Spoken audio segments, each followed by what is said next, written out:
It's Crash Bandicoot time. Hello, Gilgameshi. Thank you for actually being first. Hello, Leafeon, and hello, Chris. Where did the week go? You keep sleeping! You're like that one meme where the person's like, sorry, I fell asleep. Sorry, I fell asleep. All the guy wants to do is just talk to her.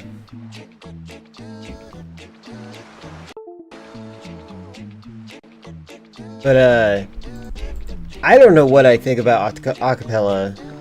I think I'm still developing an opinion of it. I feel like I have a very similar opinion of it as, like, ska. In that it kind of sounds like it's the same person, but I don't hate it. Hi. What?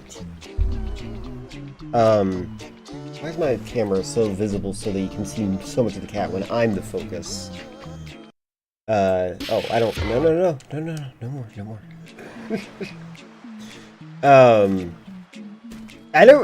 Acapella is like a weird thing. I don't know whether or not I like it.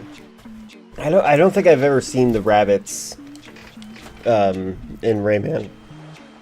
I think I've seen the crossover with Mario, though. Isn't this weird? Okay, if I pause the game, if I press start for the menu, it mutes the music. I feel like that's messed up. Sorry, I fell asleep. Could you repeat the rest of yourself for the chat? No, I refuse. Parsons is the 21st movie director of the 21st century. You know, I heard that the youngest person was born today. The youngest person ever. Like he's streaming the corner of some backrooms level. I don't like my stream setup. I'm not sure if you guys remember, the living room is supposed to be my streaming room, but the electricity in this house sucks. And my family is extremely slow at everything. And if you remember how long it took me to accept or get my family to accept the fact that we were being evicted, I think it should track. Oh wait, where is this last save? Uh-oh. I have some bad news and I have some good news.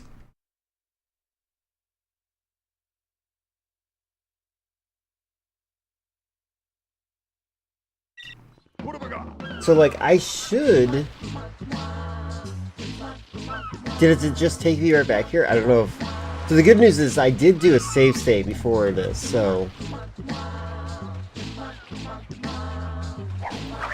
Yeah, they did a whole Trail of Tears moment, exactly. I don't know what that means.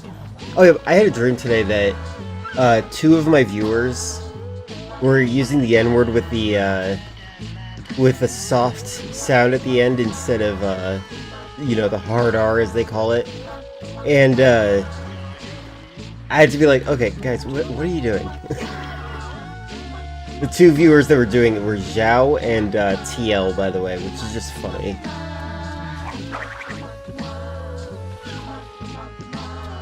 Yeah, the soft N-word, exactly.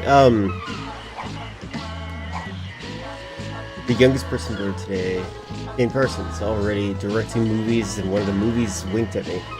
Oh, yes. I got that joke. Wait, where am I going? Do I go into the tower again? Are these gonna... Okay, they just blinked back into existence. I like this game. It feels incomplete, though. Like, it feels like it's, like, 80% done.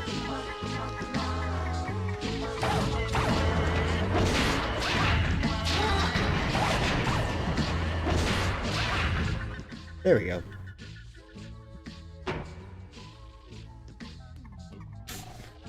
Come now, as we explore a new dimension! It should have been 2 new dimensions, but we ran out of time. I believe that.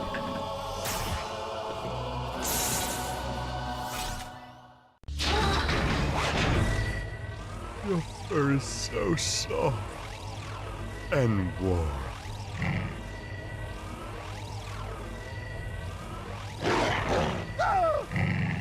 Evil Crash! No! Come along! So the weird thing about this, Sam, is like it's like a series of moments that are like stitched together. And like no real like main coherency for it. Like it feels like it's like a rough draft. It's like, okay, now we just need to fill in the gaps. Not enough time. I had a dream that you had a new stream set up, but it looked different from a corner of a room. It looked like it was a filing cabinet back. That's funny.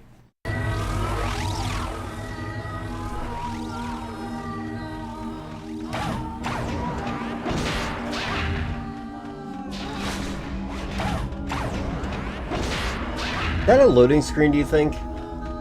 This door, when it takes forever to open?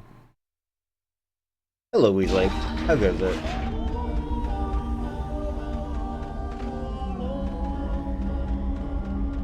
By the way, part of me wants to move on to a totally different game after this, but the other part of me wants to play Crash 4, which I've not even seen a trailer for it. I just know it exists.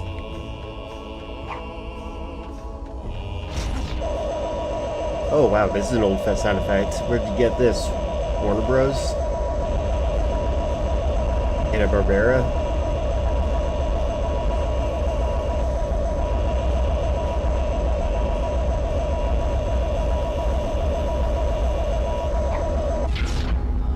Okay, so this is an example. Okay, see that? Okay, this is one of the weirdest things. I just jumped on a TNT that's in front of a wall of nitro. Now I have to wait for the nitro to explode. I don't think this is a good mechanic. It's weird. Like, okay, why did you make me wait? Is that padding? To make sure I don't realize how big the game is? And look at that. Almost immediately after. Another exactly the same air quote puzzle.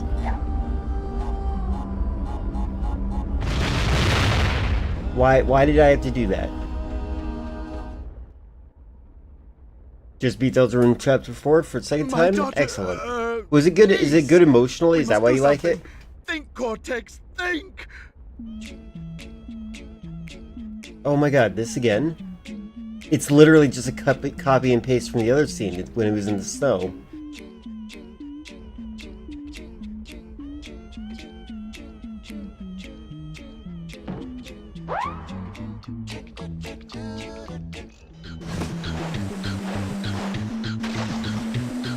I actually genuinely don't understand this. Oh god! Okay, enemies on the ground this time. Oh, I'm not allowed to touch them? What's the goal? Just blinked up for such a fast time here.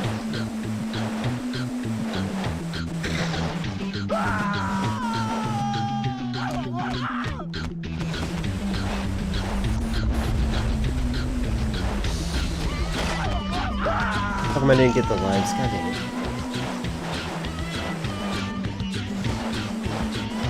I'm not allowed to touch him. I'm not allowed to touch him. Don't touch him. Don't get too fast. Crash, don't.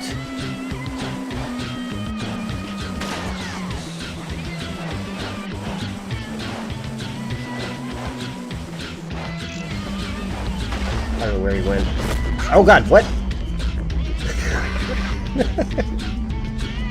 Chapter 4 is very lore heavy compared to the other chapters. That's good. Cause he was planning. He was planning on being devious.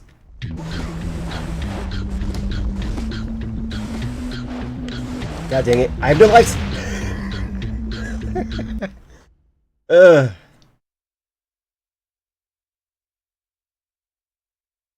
Why is that thumb so weird? Or index, or pinky? I like this game a lot, by the way. Like, there's like a part of me wanted to continue playing it after I was done. Like, there is some very good fun factors to this game, but I really don't like some of the concepts behind the layout of the levels.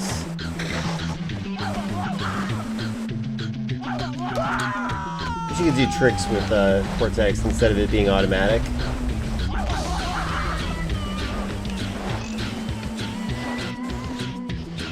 Oh god!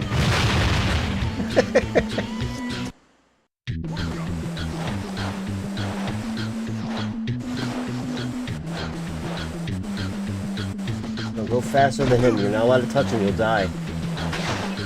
Which is a bad mechanic, by the way.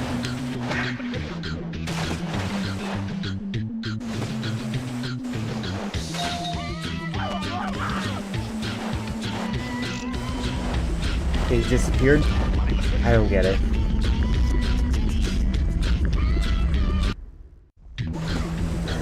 That's good. You're gonna be thinking, you know what? You're gonna be thinking about that moment. Oh god. You're gonna be thinking about that moment for a while. Like, when it rains, you'll be thinking about how that ended. I keep forgetting that this is... Okay, so I had to jump on that platform, by the way. And I'm, like, distracted because I'm like, I want that health.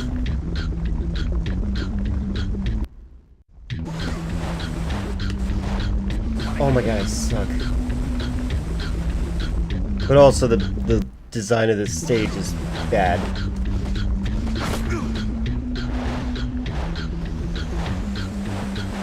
Hi, Foxy.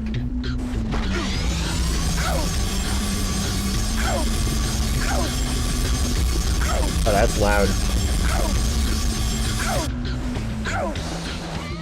That's the sound of you grinding with him while his, oh, well, that sucks.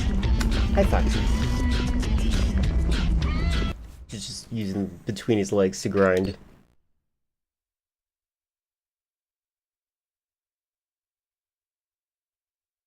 Okay, hi. You're very cute. Hold on. This cat is gonna distract me, and this is... Hi. I don't know if I like this more or less than, Wrath of Cortex. Wrath of Cortex is also very awkward. Oh, there's a gem in there. That's why that's like that. Okay.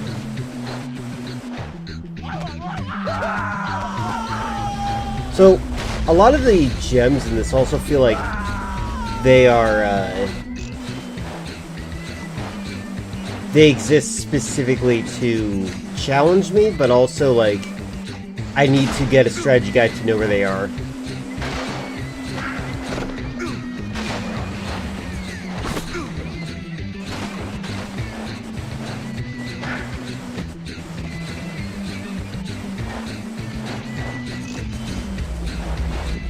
Oh god, I'm so bad at this.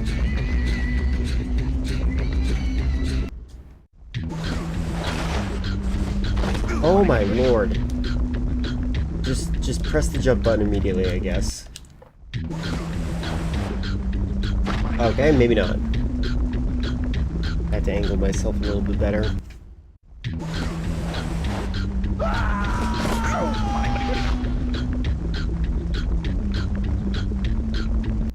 I'd like to say I'm learning my lessons and getting better at this game, but I don't think I am.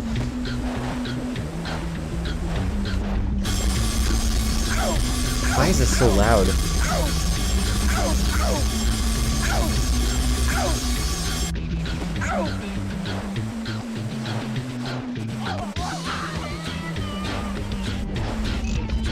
Oh no!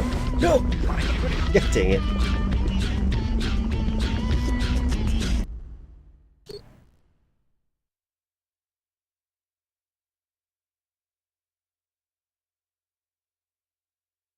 I think I just hate that the music has to restart each time. I think the other sliding level that I played, oh, you can't, oh, you use the analog sticks and you can do tricks, okay. Anyway, the music eventually gets really, really good, but I kept dying right when it started getting good. Which sucks, but yeah. Oh god! Yeah, I'm gonna take a drink real quick just so I can focus more.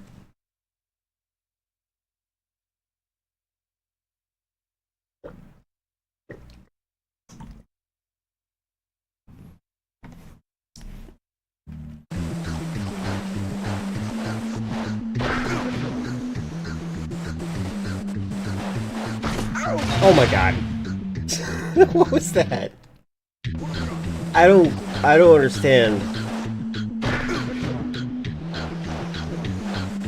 Something happened to me. What the heck was that?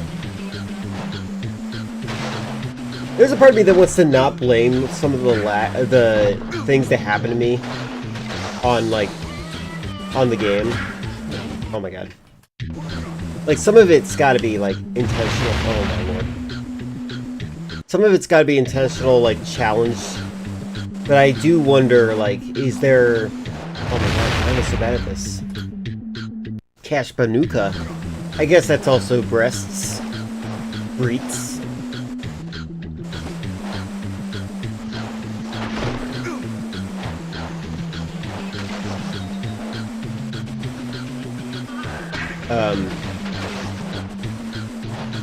God, this game's weird.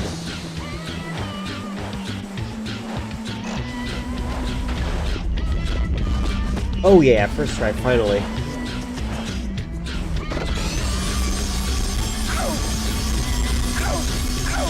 Yeah, this game is incomplete.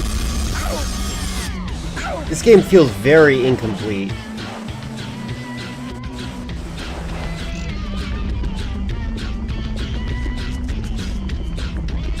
Like, this feels like it was like they had the outline and the rough draft, but not the time.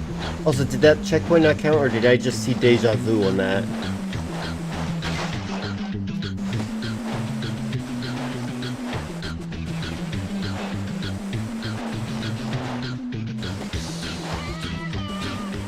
Like, it's kind of like with a Metal Gear Solid 5 deal, where I see where the potential is, and I want to meet the game there instead of like where I fully judge it. But at the same time, the sound design is really bad.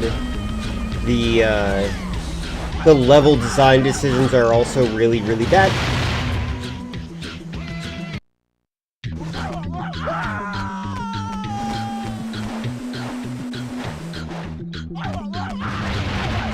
Okay.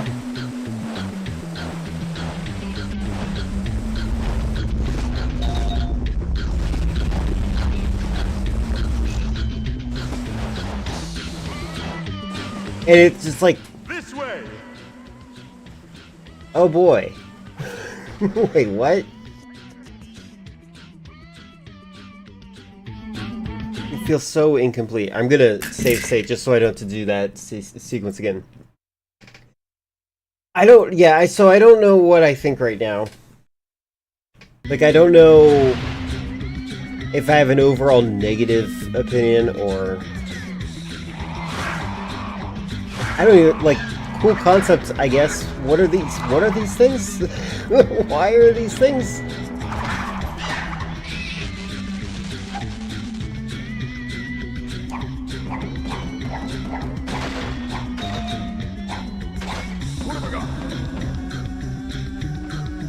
Yeah, it feels very rushed out. And the worst thing ever is the fact that I feel its potential, and it's like, oh my god, if they just gave this a little bit more time, this would be great.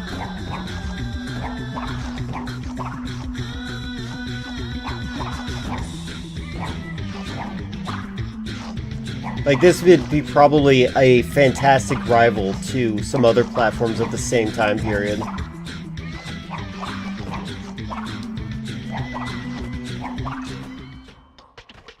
Thank God. No! No! I don't want to hear this music anymore! Get me out of here!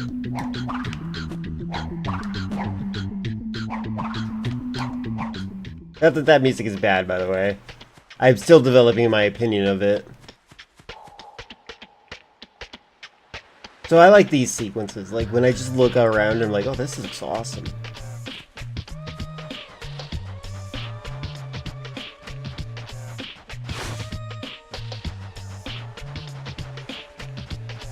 Like, there's all sorts of things that are just, like, interesting to look at, and I like that a lot.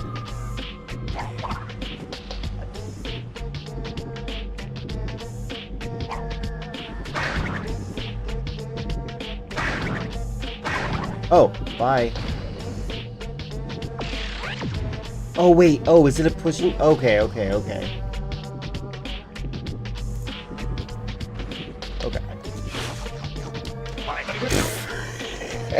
I'm so bad at this. Alright, well, I'm gonna deal with that later. Maybe I'll get... It feels like, also, it feels like this game is both open world and extremely linear.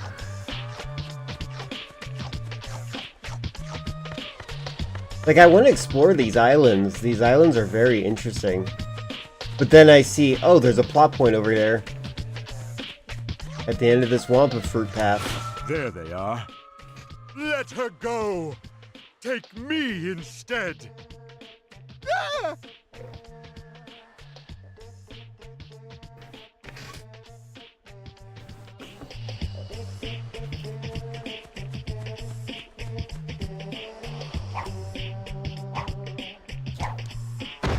So, in Crash Bandicoot Warped, you would absolutely be able to jump on this character's head 50 times and then you get a bunch of lives out of it. That's just... Like, that's just weird. Like, this is the hitbox of her standing up, too. Like, this is absolutely an incomplete game. And it makes me sad, because, like, there's something really cool that could have been happening here.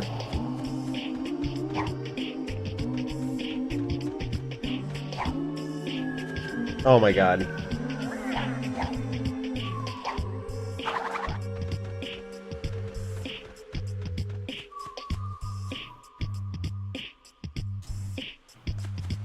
Do you even blink? You do. Good.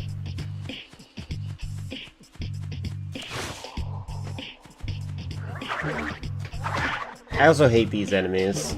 The fact that I have to hit him twice is pretty annoying.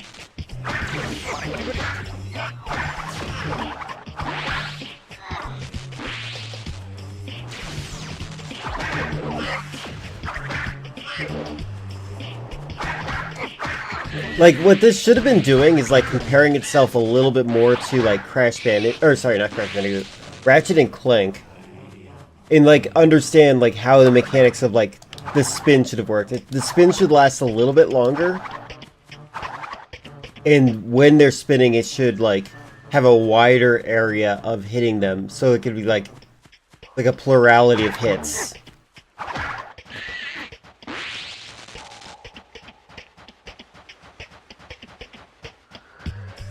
There's just a lot of decisions that could have been worked on this a lot better. There's a lot of cool visuals in this game.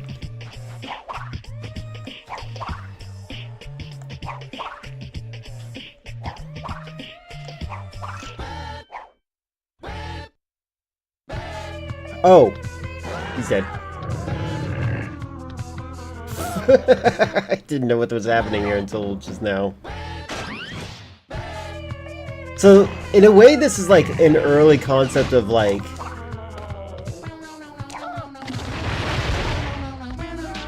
a system game where like you can go to a location and then you do a level and it just starts. The level just starts. And that's pretty cool. I do like that. Oh my god. But the execution is still very bad. You don't think they know again? They want to remake? Same. There's definitely some conflicting ideas at play as well, you're right.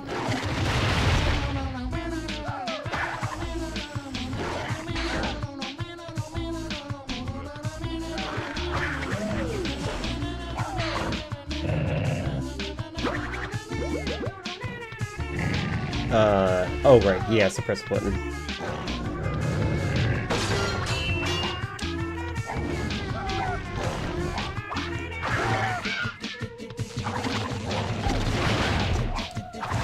Oh! Why did I think that was a good idea?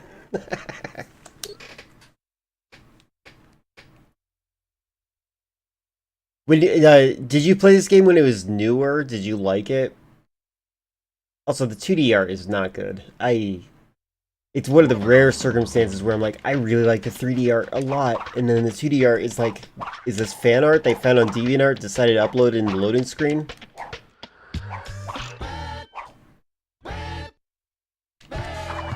Not hating on DeviantArt though, because stand there. I love DeviantArt. It's like one of my favorite websites of all time.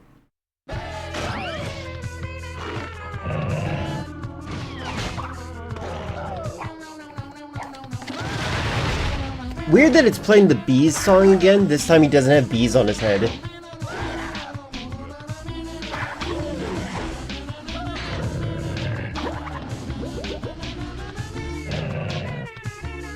Certain amount of time when it released, your cousin had it, though at the time it didn't play enough performance in it. Yeah.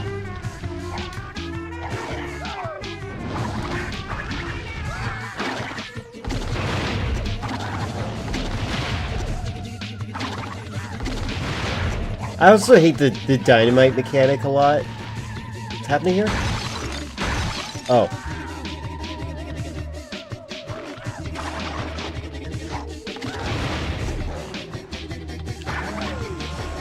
Oh!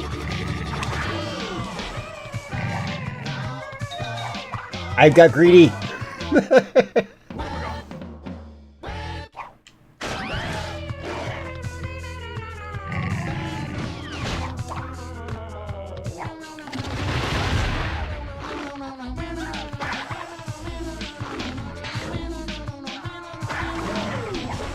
I'm an idiot.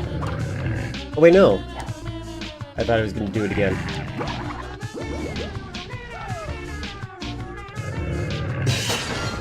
What is this music? It's a cappella.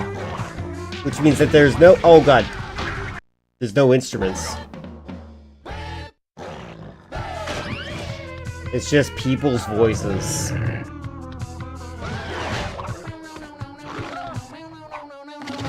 Oh, I killed him. The part that's weird to me, so they used this song before, the last time I had to help Cortex like this, but he had like a hornet's nest on his head, which that's what this song is supposed to be like referring to, like bees attacking.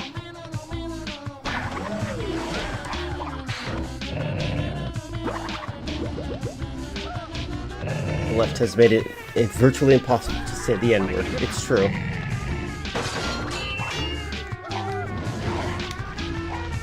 Because also, you know, this game kind of feels like it could have been a co-op adventure. Like, that'd be pretty fun.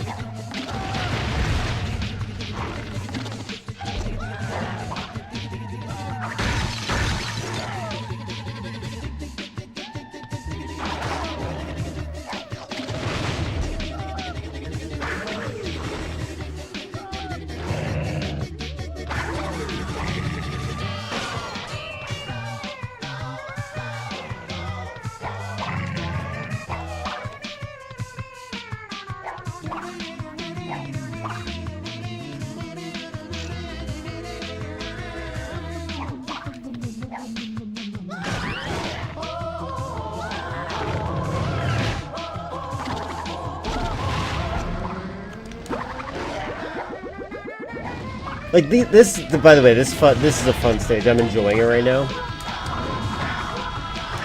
Oh my god. Like, I like having to race for this. Like, it does feel like it's challenging me in a very fun way.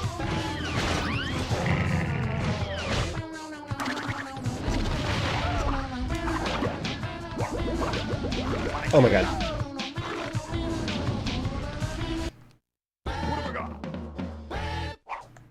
Why'd I do that?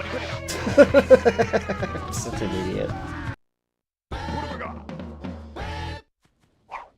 It looks like a platform I can jump to my left on, that's all.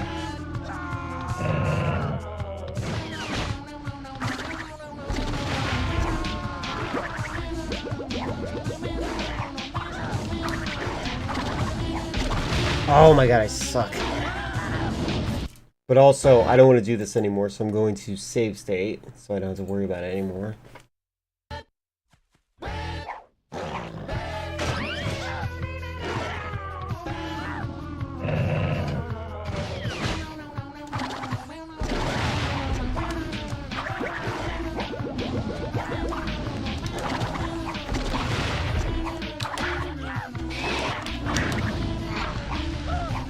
There we go, much better.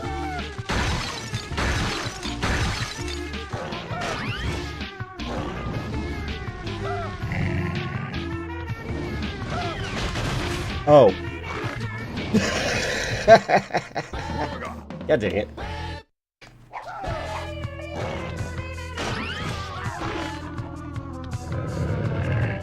Is this one called Battle of the Bees? That might be what I'm thinking of. Ballad of the Bees? Maybe it's not. There's one song that I think about a lot, and that's like the Mountain King song, where he just gets beat up by a bunch of goblins. Oh, that's cute. Alright.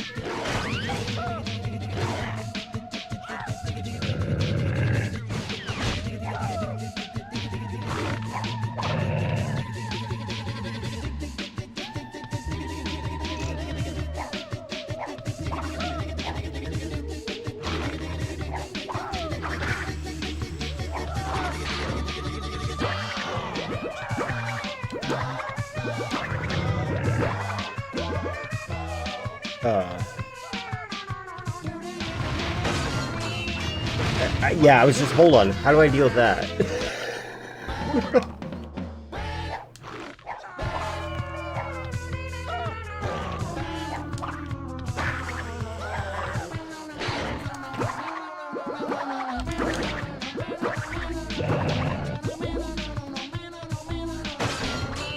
Wait, how do I deal with that?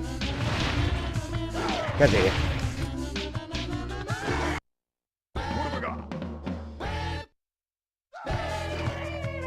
Flight of the Bumblebee? Maybe that is it.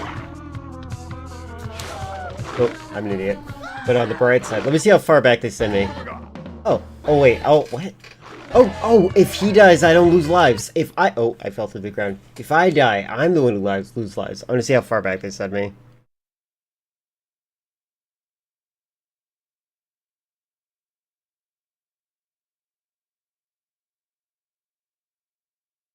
Wow. That's pretty messed up. I think as a kid, this game would frustrate me to no end. I'm glad that I started playing games like, oh god, emulation-wise. Wait, am I not dead? Oh no, I'm dead.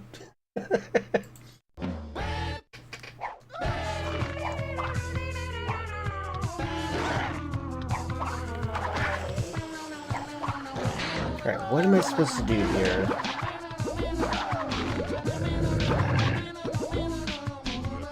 Oh! That took me way too long. That's really messed up.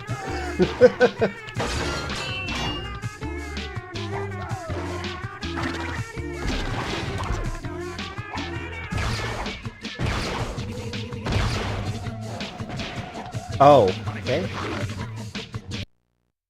We're making brownies, and so far the recipe has made me make goopy concoction from brown sugar, butter, eggs, and vanilla extract. Are you using a, what are those? Is it actual cookie dough that you... Or are you making the cookie dough yourself? Is it a package that tells you what to use?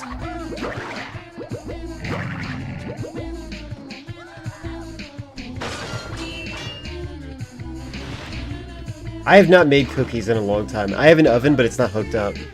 It's a from-scratch recipe. Nice.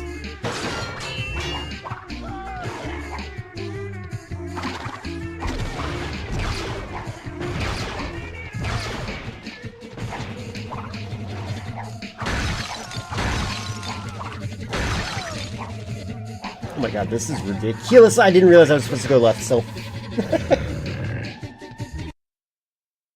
Well, that's cool. I'm glad that you're following the recipe, the recipes there, because that is something that I think is necessary. Hopefully, it'll help you build up an instinct on like how things interact with each other.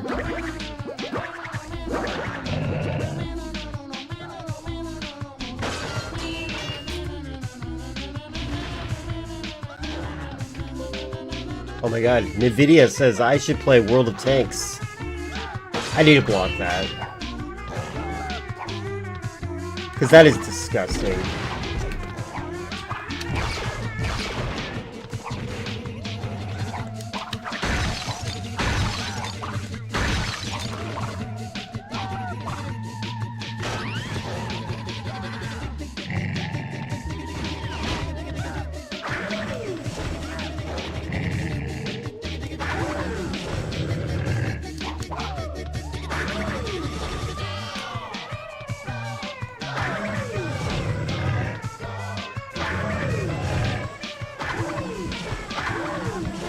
Oh my god, I didn't realize he would turn around if I rotated while he was on it.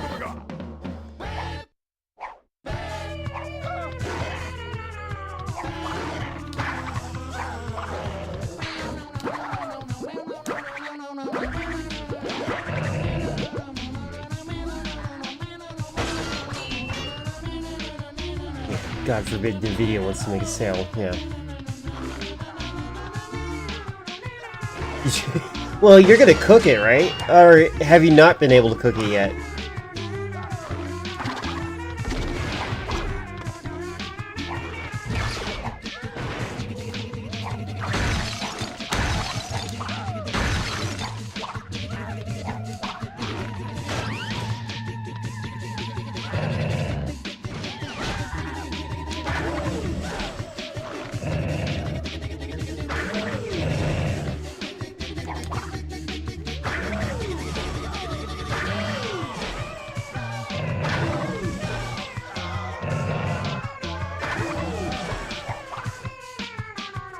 Oh my god, what? The camera got me. Set the mix together. The brown sugars, microwaving. Oh, it's a microwave cookie. Oh, okay. I don't know if that turns out good. Yeah, I would be more interested in the baking style. Like, cookies are nice, but microwave-based cookies, that seems like it requires radiation to succeed, and that's strange.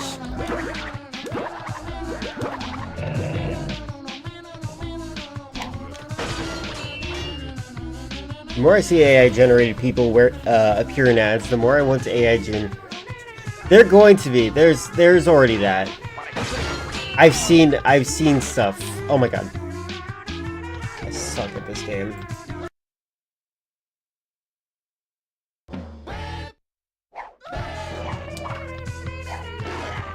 Not only had to microwave the brown sugar and butter, I'm cooking the actual thing in the oven. That's... what? Okay, that's a strange process.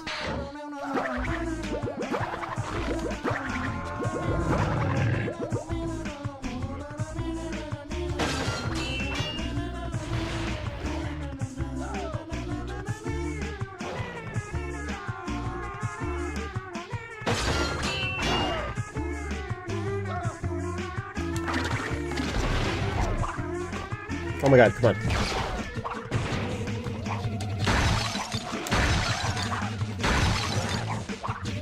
There. Jesus.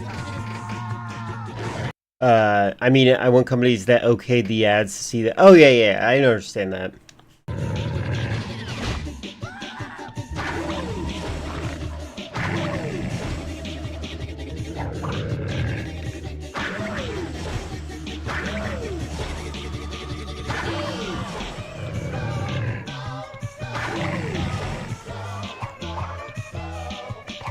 God dang it, the camera almost killed me again. Come along. So, you've been teleporting this entire time, but only just thought you could teleport now? Alright. Wish they'd, like, explained what, like, allowed him to teleport. Yeah, it does not plan well to long playthroughs. I agree. There's some of the songs that are really cool. We played a haunted house style level. It's the one where you go in the sewers and then have to kill Cortex's teacher for some reason. Anyway, I thought that was pretty cool. It had some moments where it reminded me of like Danny Elfman, the guy who does like Tim Burton music. Made-up people should be allowed to be subject to carry every form of torture.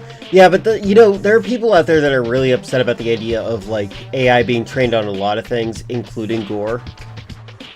So I don't think it would. I think it would just raise more controversy in a direction that, a direction that we should probably be. Oh, we do have that resource. Maybe we should check out. If AI was trained on any particular act of violence.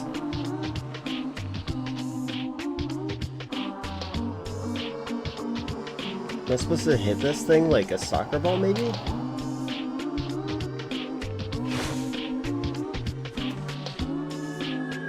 Okay, this is another thing I don't like about this game. So, Crash has to rotate. He's basically got tank controls. If I press the down button right now, instead of facing down, he does partial rotations until he's facing the direction that I want him to face. It's nice, except for the origin point is so awkwardly in front of him.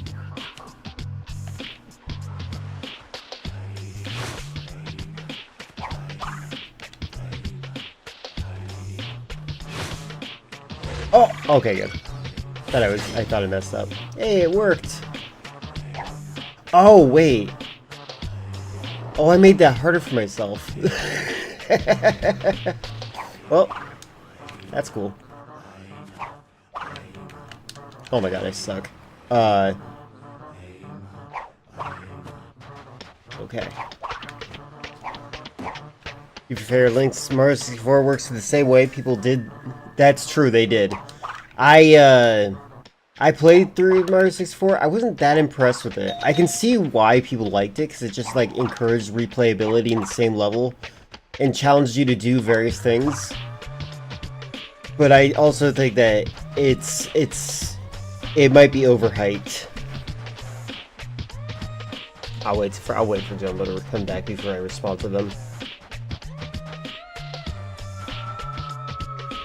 So like, I do like.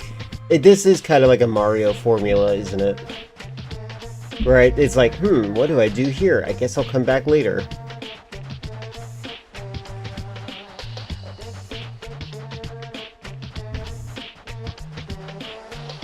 And when you see stuff like this, and you realize that you're not allowed to get hit anymore...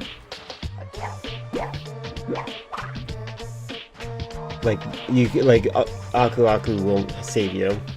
Mario 64 was great at the time, but it's been 25 years. Yeah, no, you're right. I agree. I agree entirely. Okay, hi Cat. Hello.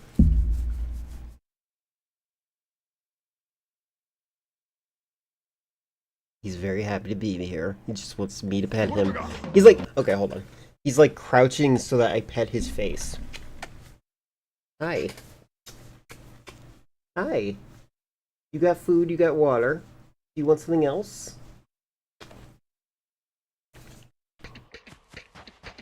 He wants affection.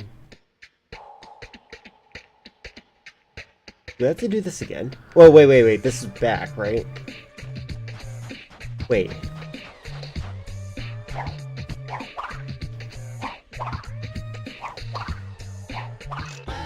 Oh my god.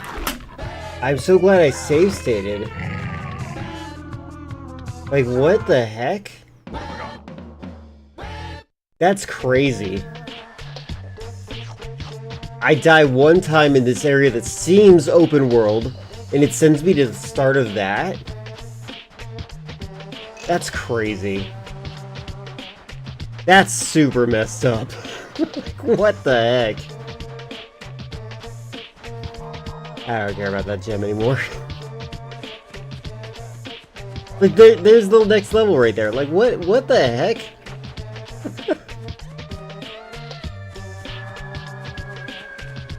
Victor and Moritz's stronghold of evil. This is where we wrong the rights and sweep the past under the He's rug. like saying things that like is like would be more coherent in a coherent story if there was a story. It's like, hey, this happens in stories, right? This is what the good guy should be saying, right? Is this bad? Okay, good. Wait, what? Why would I want to come back here? Okay.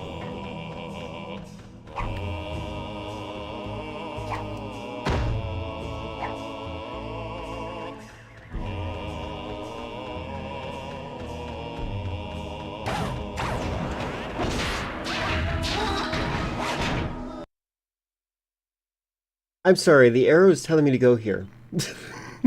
Where does this put me now?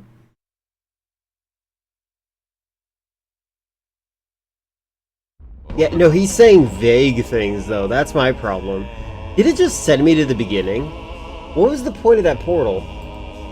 Why don't I have a portal that takes me immediately back? Thank God, again, that I save stated. You know, enable...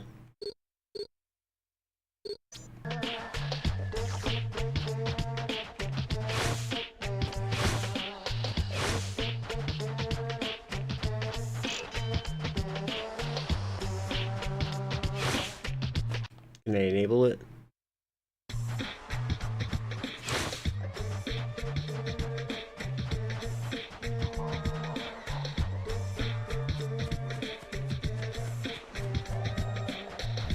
Victor and Moritz's stronghold of evil. This is where we wrong the rights and sweep the past under the rug.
There they are.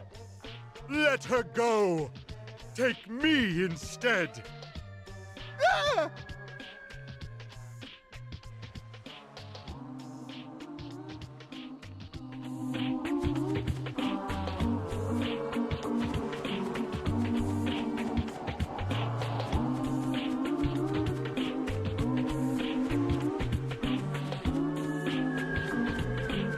Sorry, I don't know when I muted myself. I don't even know if it was my cat. But we did that level. That's really messed up.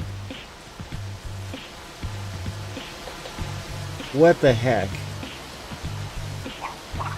Okay, I'm reloading my save state.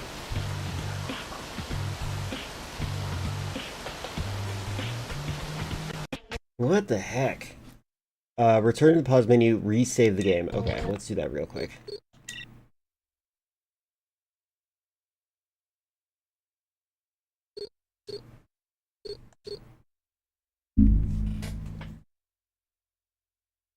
Like, what are they... What happened? How...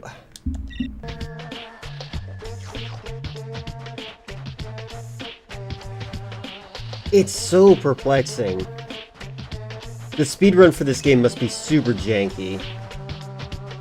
Like, there's like nothing stopping me from making a sequence repeat itself.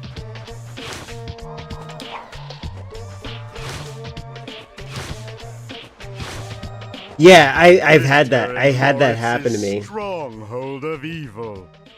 This is where we wrong the rights and sweep the past under the rug. Oh man. I want to give the crew that made this game another chance to finish the game. Like, this feels like alpha stage still in some cases. Alright, so this won't open? Does it not open? Oh, it does open! Why would they close?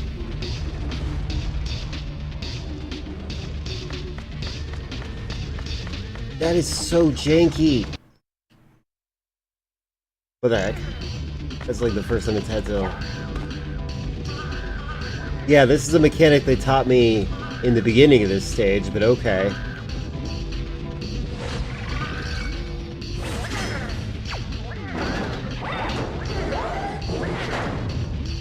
I hate these enemies.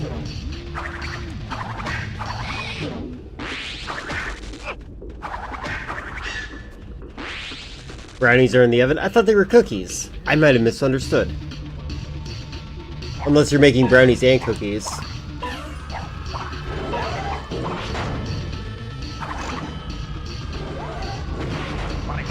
Okay. Also, these things look like they're from the cartoon But Ugly Monsters. I don't know if that's a good or bad thing. Oh my god. It's like, the player will figure it out.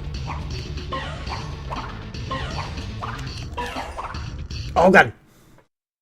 They're brownies? Oh, okay, okay, that makes more sense. I don't know about the microwaving, the sugar thing, though. Oh wait, you saw the movie Obsession? What'd you think of it? But also, I want to read what you said. Yeah, that's true. I actually did tell you months ago. Imagine how sad someone would be if they thought a spectacular piece of gore from Live Leak or Rosea generated. I think that would be very amusing. There are some weird videos out there right now of people like getting hit or thrown off roller coasters right now. I just wanted to voice that. I did not see Obsession. I didn't know if it would appeal to me.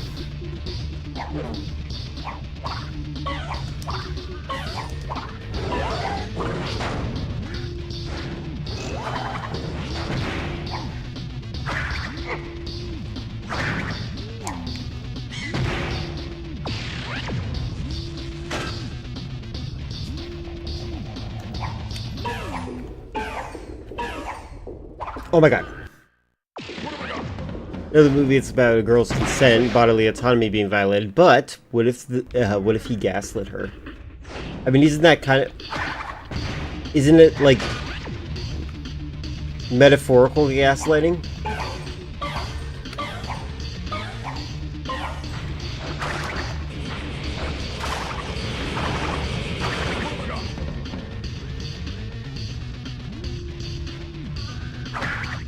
I don't understand these characters.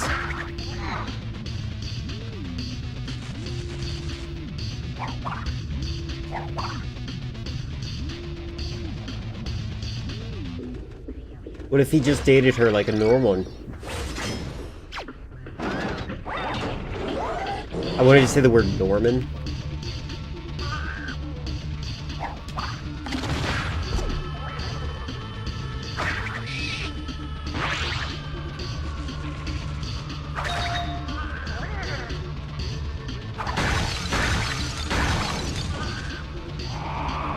Seems like introducing me to concepts that already existed.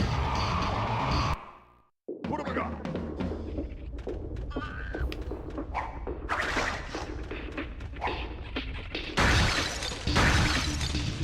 Coco's barely in this game, yeah.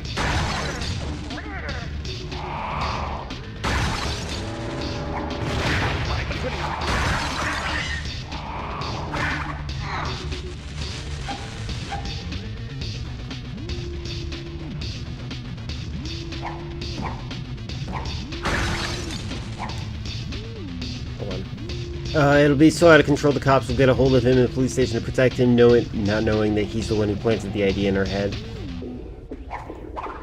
Then she's gonna clear out the whole station. It's gonna be like Terminator 1. That'd be funny. That's a different kind of movie, it sounds like.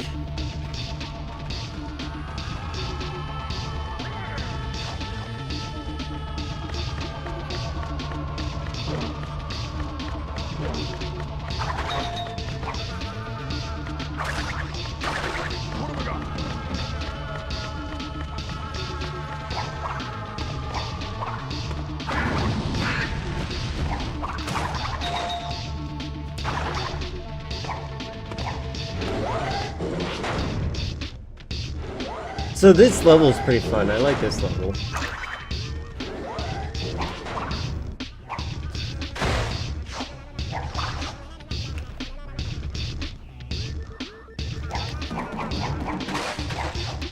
God, the sound design is so bad in this.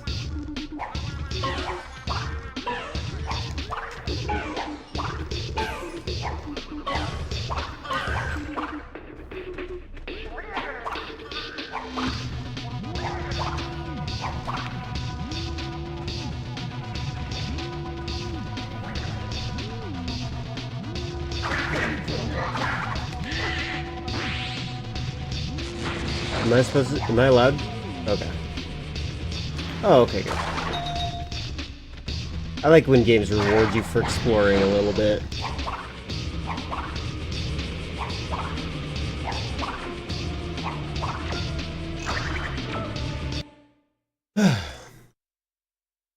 You know, like this, some of the quips are obviously ADR. Oh, really? That happens in it?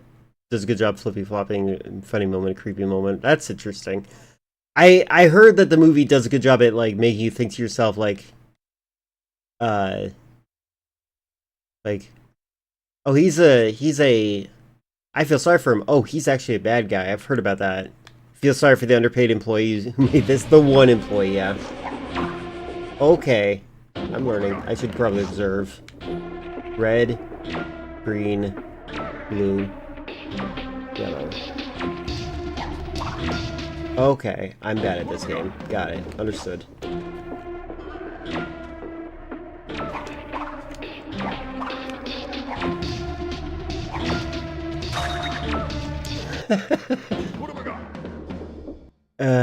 Telemovies made by some YouTube TikTok skit guy. Set up and pay off several very TikTok. Maybe that's the goal. Because, like, I think a lot of, what's it called? A lot of people are, like, scared of, oh, I like that challenge. Hold on. I actually think that's really cool what they just did there. Anyway, a lot of people these days, like, that are in the production industry, just, like, they want to adapt to people not paying attention to their movies. Like, they'll have characters just constantly reiterate the plot over and over again. They're like, oh, we assume you watched the movie on your phone. It's like, well, why don't you try making a movie that actually makes you want to pay attention? So, like, I do think that the TikTok sketch concept is probably an attempt to kind of capture that audience, but it's like, I don't think you necessarily need to adapt to them. They need to put their phone down. But I could be crazy. I also don't know, is it really that bad for people these days? Are people really obsessed with looking at their phone during a movie? I haven't seen very many movies. Oh. Do I have to kill everyone here? Oh my god, I suck.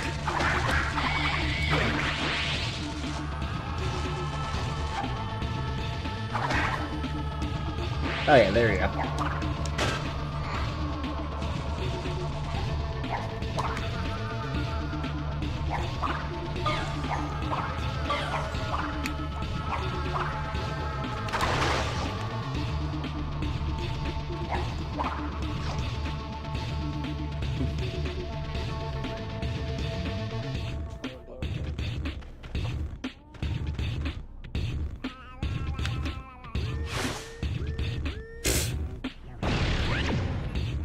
You mean the style of humor? Oh, okay. Just that. I've been to cinema and not seen anyone on their phone in front of you the last 10 years. Like how Jordan Peterson's horror movie feels like a setup punchline to skits, but in a horror context. Wait, Jordan Peterson made a horror movie? Is that what you just implied? I might not know about that. Oh my god, the magnetism in this game.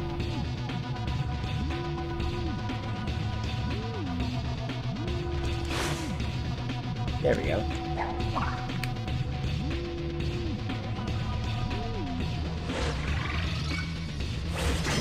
Oh.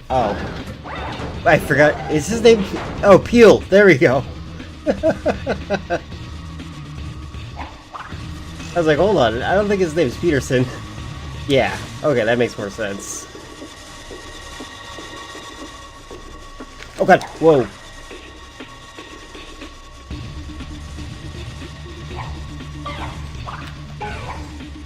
Okay, this is a fun challenge. I like this level a lot. It's really long, though.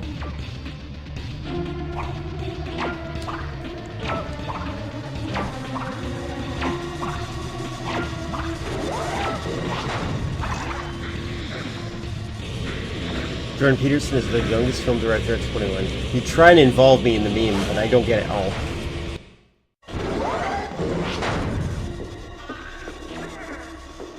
Wait, what? That's a funny thing to describe as. Hold on, let me look at what this guy looks like real quick. Oh, he's only... Oh, what the heck? You're right. That is weird.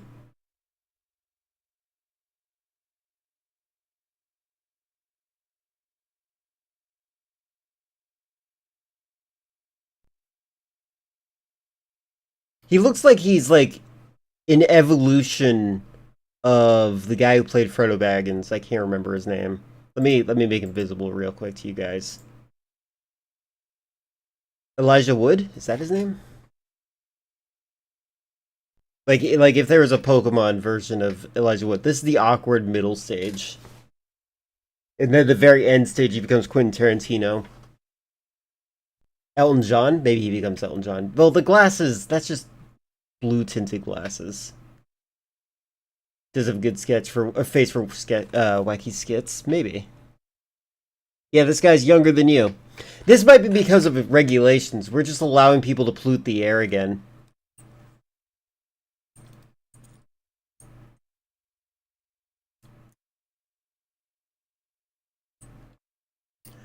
When we went to go see the Mario Galaxy movie with my sister, your sister was on her phone until she fell asleep halfway in. Although I think this is due to the fact that she didn't care about the movie. Yeah, I wouldn't. If she didn't want to see the movie, I don't... Like, illumination's not good.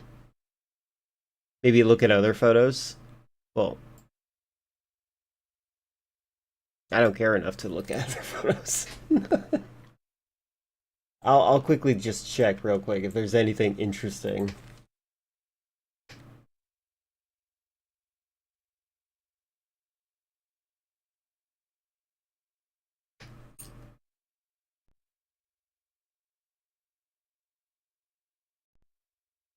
Oh, is he a ginger? Is that what it is?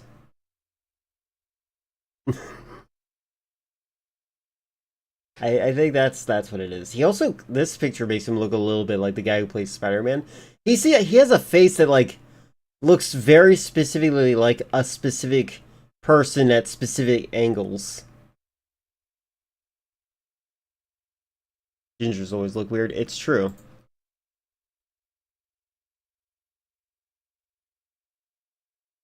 Yeah, I understand. I understand. I get the joke.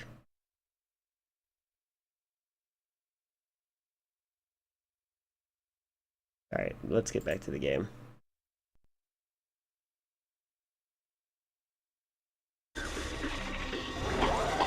Wait, Ant Agony. Are these guys ants?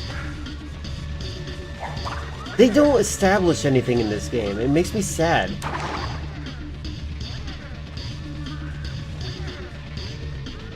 Also, they should put lives there instead of just blocks of apples. Like, what's supposed to tempt me to get that? Or, sorry, Wampa Fruits. Oh my god.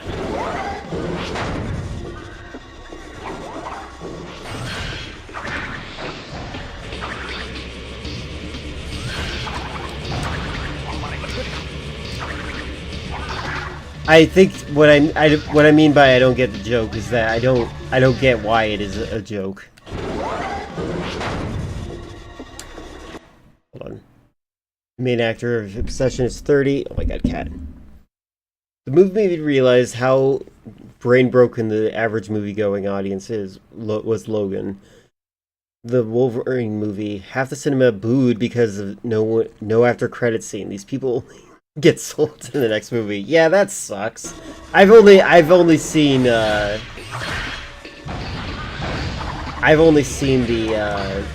movie out of theaters, so I didn't know that. That's pretty awful. I have a cat licking my thumbs. Wait, am I supposed to do something there? I'm an idiot. I'm gonna give myself a...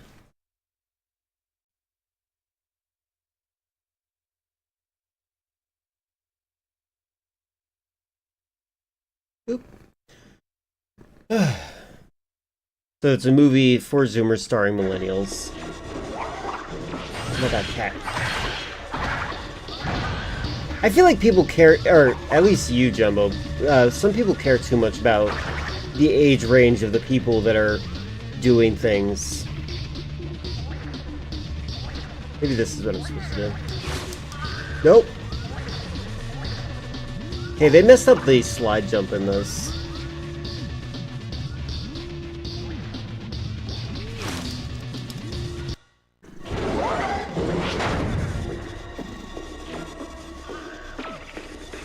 Every student in Spider-Man was way too old for their role.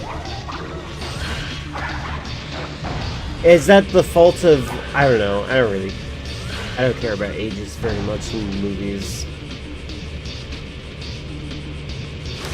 Hey Cameron, thanks for catching up with me. I'm glad I made it anyways.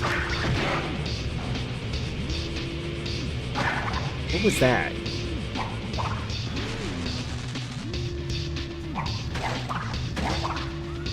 Wow.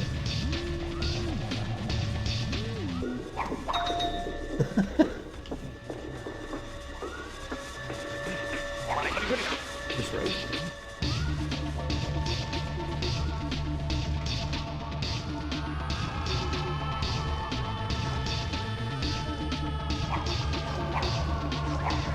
I think we're in a camp era of movies lately. I think it's because people got really sick of the I don't know how it's described, like the gritty realism of like, oh my god, of Batman. Oh my god, I'm an idiot. What have I got?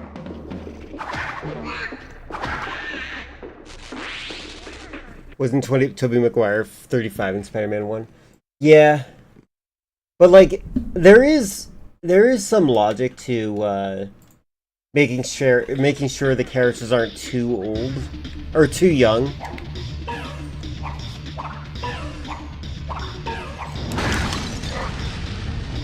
Because like some characters, like it's just weird seeing them. Maybe not. I don't know. I don't really care. When I saw Spider-Man, high schoolers would have looked like adults to me anyway. Oh my god.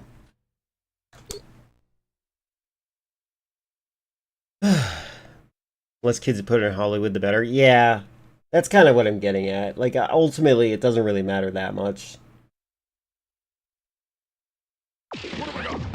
Wow.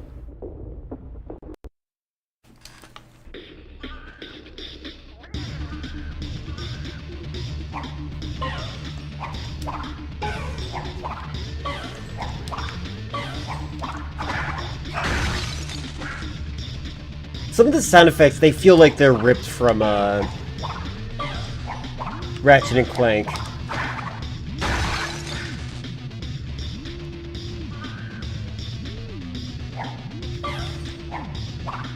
Oh man. Shinji, put your false teeth in and get in the robot. Yeah. You're 15 still doing the voices. See, there's advantages to having a shrill, girly voice. As an old man.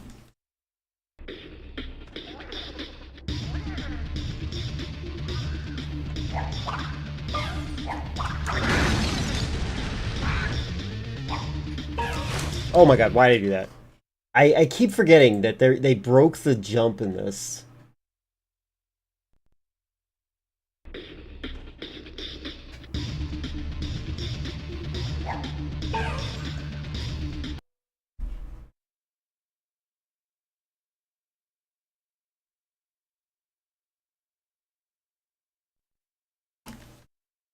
Why is this called Antagony?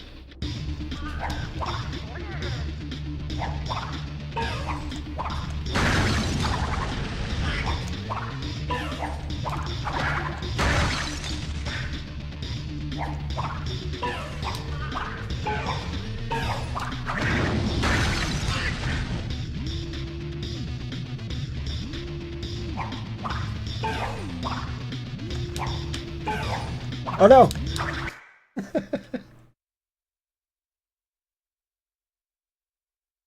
I feel like this is the Bubsy 3D of Crash Bandicoot games.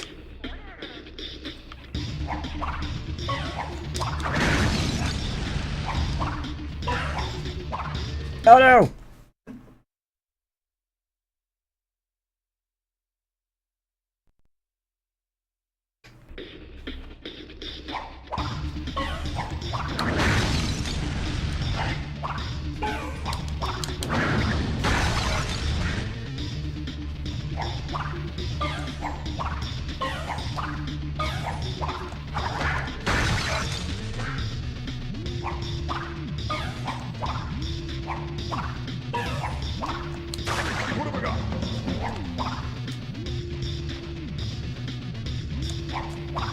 Alright.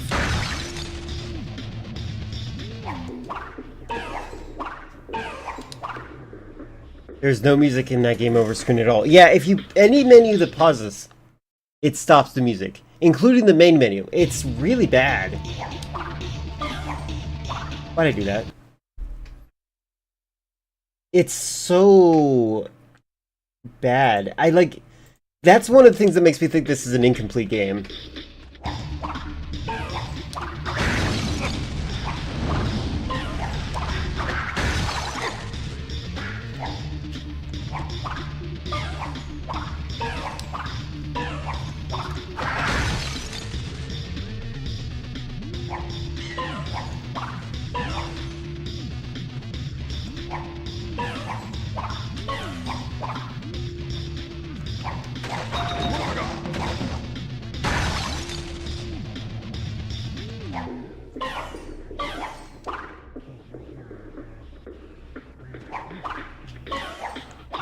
Oh my god, I suck.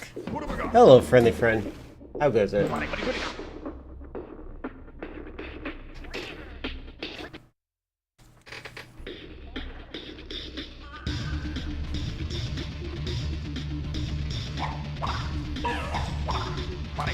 Oh wow, I can't believe how badly I did that.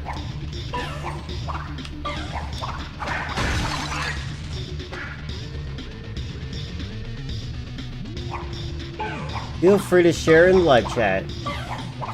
You know, nobody else asks for permission. It must be a Canadian thing. Have you ever seen Jumbo in chat? All they do is say, read DM. Oh, I didn't grab the extra life. Oh well. Alright.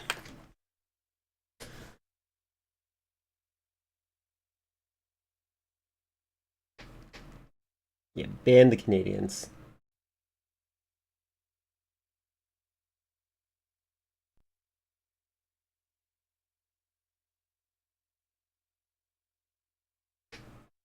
I need to, hold on, I need to set my alarm. I had to do something in about a half hour.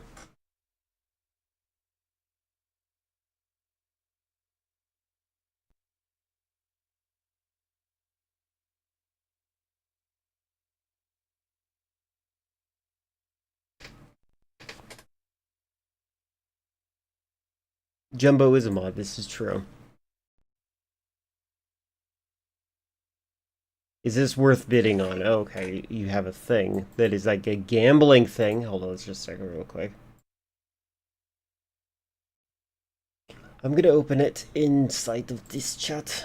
1 second.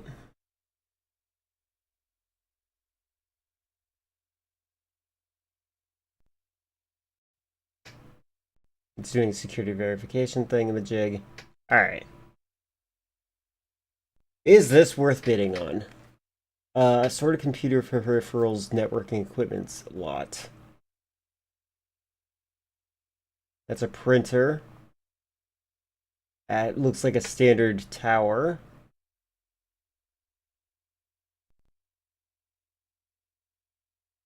If you're a hobbyist into computers, this looks really cool.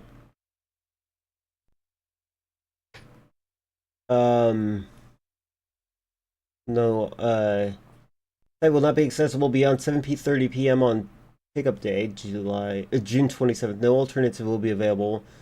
Ensure you bring appropriate vehicle to help remove heavy lots. Please ensure you remove your lots and all packaging. Computer peripherals, graphics card. Logitech, unknown. Was this stolen? Graphics card adapter. This is pretty cool stuff.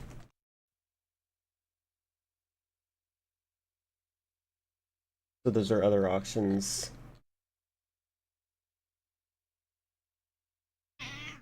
Burnt. What does that mean? That's supposed to be a picture of a flower or a fire?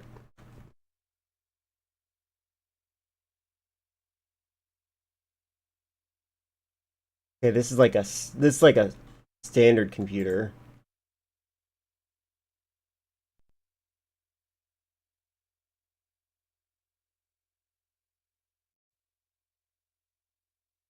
You know, honestly, I'd put in money for it. It only has like a bit of $1 on it.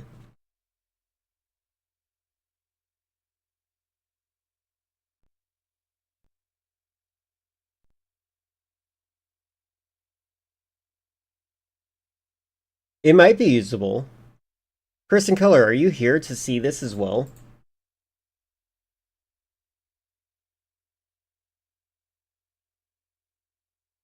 I feel like I would be willing to put down like see how cheap you can go. Like, why not put down $20? Like, this seems very interesting. Replay or display mute. It's a cyber power? The heck is this? Brother. Yeah, I'd give it a shot. Why not?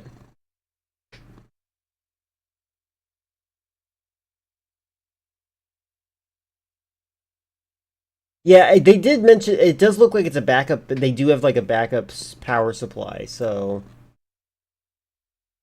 I'd say it's worth it. Cause like I don't know what kind of are you in? What is your hobby? What other than watching people watch old things? Do you have a hobby? Like my hobby is old computer stuff. I would like to see what I could do with this personally. I'm not like this networking thing right here. I would like to try to make a computer LAN setup, so that I could play like local area network games with like a Counter-Strike team or something like that. Like this seems fun, like for like a business or even like a. There's a lot of cool things you could do with this. So I personally think it'd be worth it. I wouldn't drop too much money on this though, because like if it gets aggressive in the bid, like you should find a way to tap out yourself. You don't have a hobby in this kind of stuff? They don't mention it's a 3070 headed to do reverse image on that? Yeah. Why it's missing a fan? Because they were trying to fix it. I guess. Maybe it was squeaky and it annoyed them.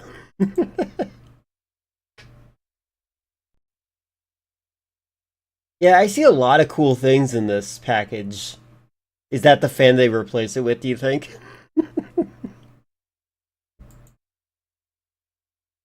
Back to auction. I don't know if I want to do that right now, but I don't really know. My mentality is that this seems kind of cool. I'd like to know what I could do with this kind of stuff. Like this seems like I feel like this kind of stuff is pretty expensive, like the networking thing here. Like I'm right now one of my personal projects that I would like to do. I would like to set up my house so that it has a NAS drive service so that it like provides like content from my hard drive to the rest of the house. I would like to do something like that. Fix the fan or underclock it so it doesn't get too hot. Yeah. I personally think it's worth it. Don't go too expensive though. Like once you think about this, you already confessed that it's not really a hobby for yourself. So if you do put a bid on this, make sure it's just like not out of your own price range. Think about things that you would want to do with it. Um, just because you have it doesn't necessarily mean it's a good thing. Because like that's how hoarding happens. Like, oh, I'll do this later. This will be a project for later. You know what I mean? Anybody who's like, oh, I'll just set this aside for later.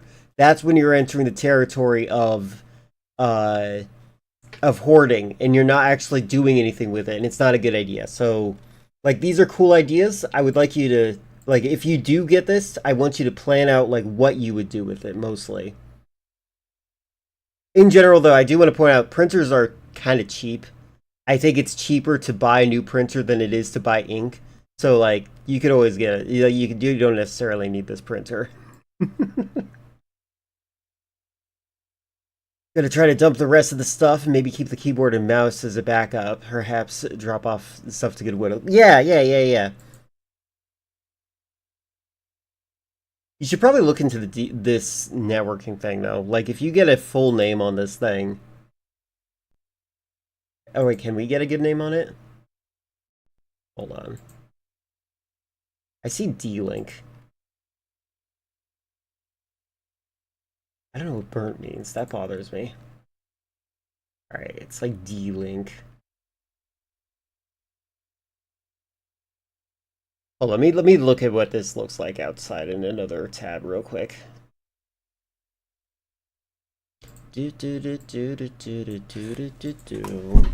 Oh, god dang it. Hold on.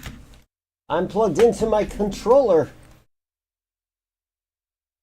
Just a little reminder, I had to do something in about a half hour. My mother wanted me to mow the lawn today, but she didn't tell me till just like before I streamed, or at least I didn't see the message till then. And I was like, oh god, you're right. This would have been a great day to mow. So I'm not mowing my lawn. It's just the front part of my lawn. I'm going to put my battery in my lawnmower, bring it upstairs. It's currently in the basement. And my mother said she'll do the front lawn. She's for the past 2 mowing cycles, she's told me not to mow the front lawn because she wants to make sure that she does it. And then she doesn't do it, but I'll make sure that she does do it this time. All right, let me see what D-Link networking.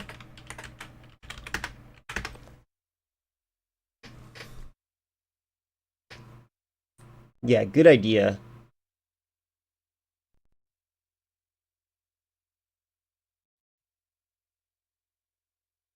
All right. Okay. Yeah. What it's look like. That D-Link thing is like industrial quality. Like that thing looks like it might be like I'm looking at the website, the official website for this thing, and its price isn't listed. And if it's not saying the price, that probably means it's pretty expensive.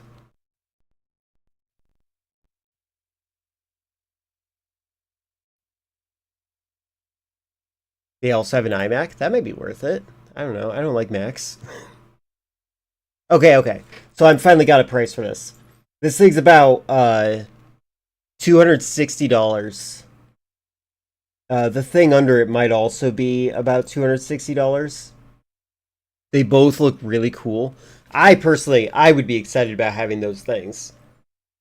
So I do encourage you to try to get this deal. Everything you see here is about, let's see. Hold on, let's see the full image. Let's assume these are both $260, $15, $15, $80. I don't know what this thing is. It might be the power supply unit. I don't know why it says mute on it. That's the part that's weird to me. I don't really trust Cyber Power to be quality. But I'm also thinking of Cyber Power computer stuff. I don't know. I think it's worth it. Go for it.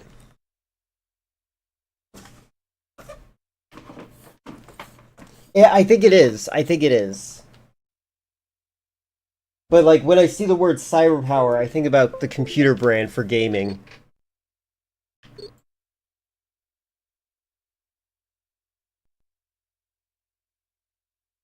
Man, I should probably look into some auctions myself. Oh no! Ow.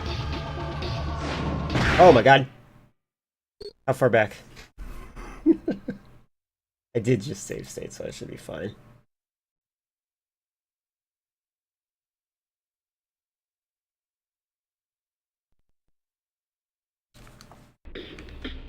Wait, did I not save state? Am I crazy? I don't mind doing this part again, but like I thought I did. I did not. I am crazy.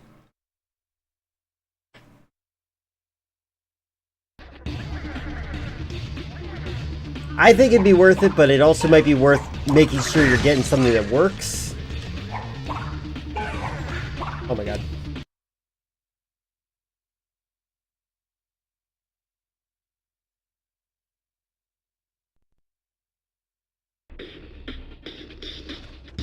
Yeah, I think it'd be good. And don't feel bad if you don't end up getting it. That's another thing to keep in mind.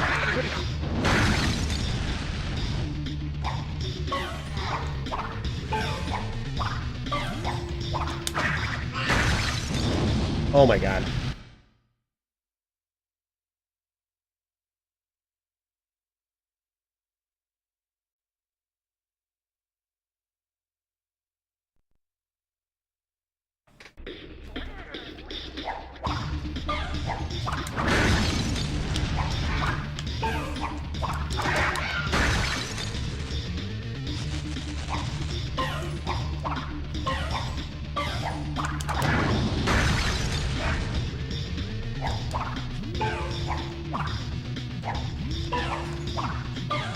Oh my god.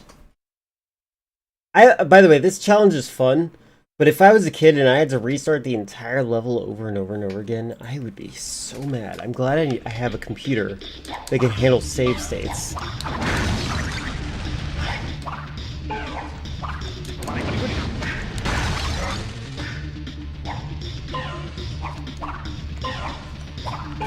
Oh my god.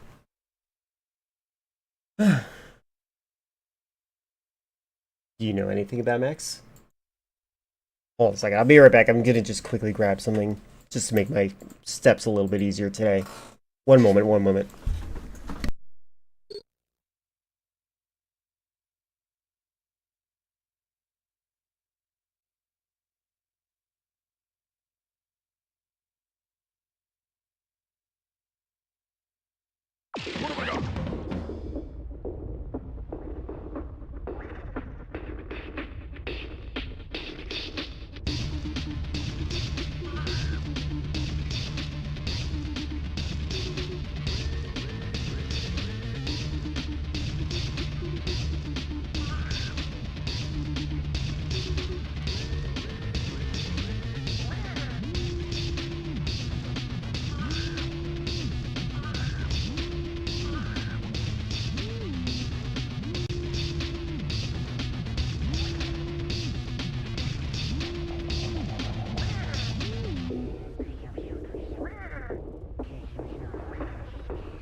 I'm back for a moment.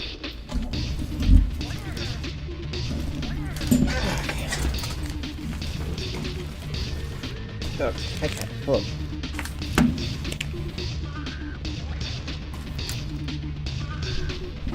Okay. I've been... Hold on, I'm distracted, cat.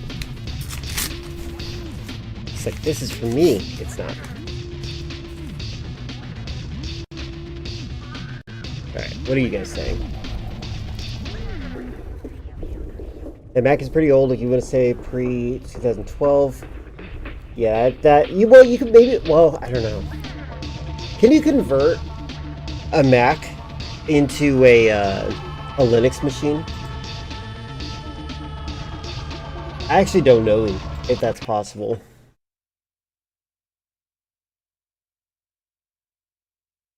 Be careful.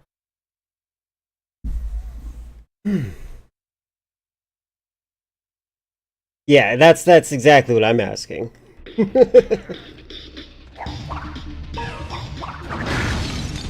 I'm actually looking into, oh my god. I'm looking into getting a house computer for my family. For the house. Just like a computer for the house. And, my brother claims he has a computer that we could use, but I'm like, I gave you a computer a long time ago, and I would like to know if I can get it back. You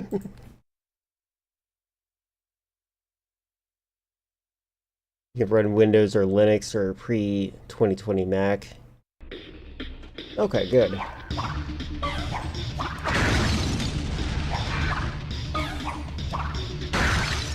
Oh my god, cat, please not now.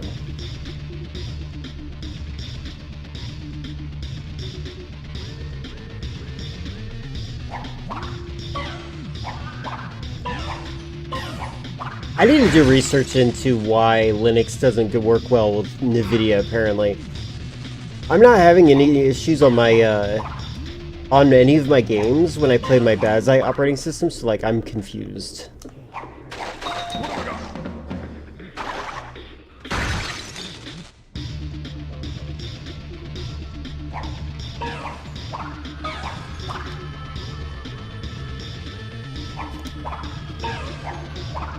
Oh my god.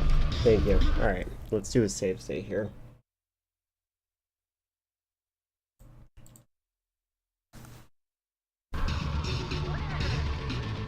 Today's Max, you can do Windows or Linux virtual machine. That makes sense. Oh my god, what? This game's mean. Okay, I'm learning.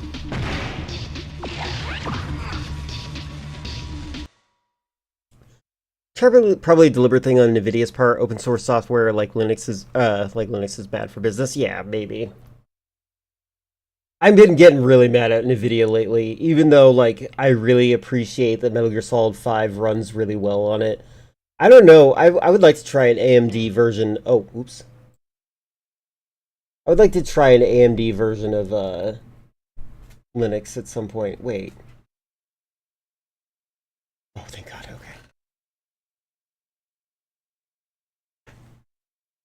On modern Mac is advancing, yeah.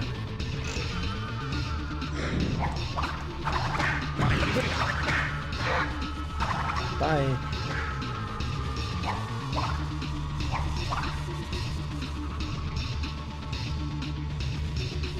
I do encourage people to, like, you guys should try getting on Linux. Oh my god.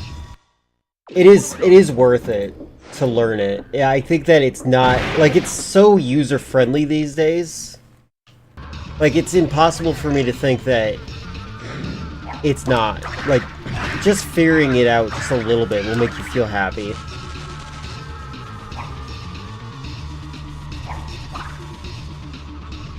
Great on Steam Deck, which uses AMD. Yeah, I feel like the game is very good at, it's very optimized, right?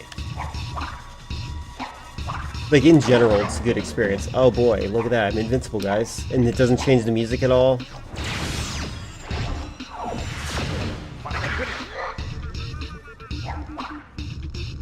What's happening here?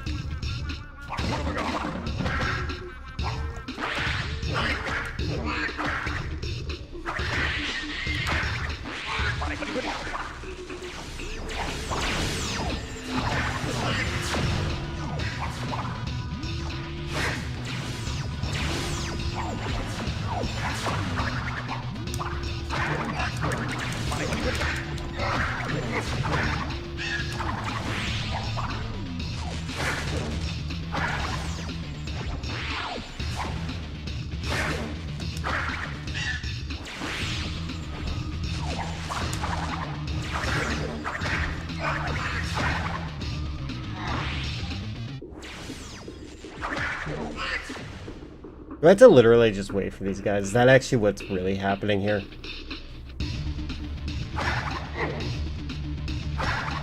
Alright.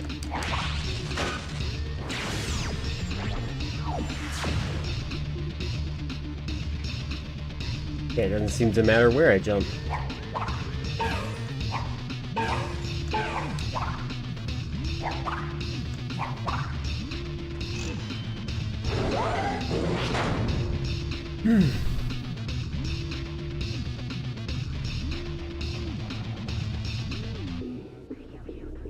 Only Square legally acquire ROMs of games you own, so it's legal. Yes.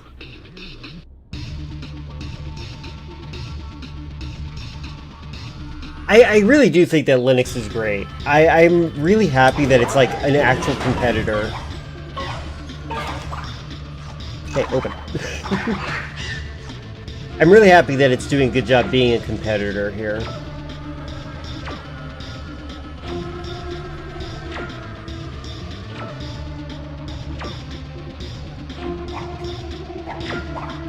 Oh! Okay, that seems like a really messed up challenge. Oh my god. Alright.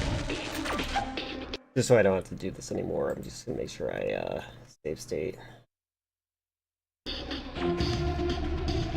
I like this puzzle, by the way. This is kind of interesting. Ah! There's a chance the newer Proton fix these issues. I believe that. Is there a keyboard adapter for the Steam Deck? That seems like a cool idea, but also the Steam Deck is so big.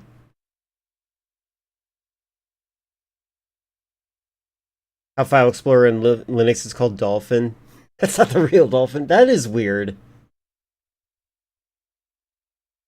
It might be called that on Bazite too.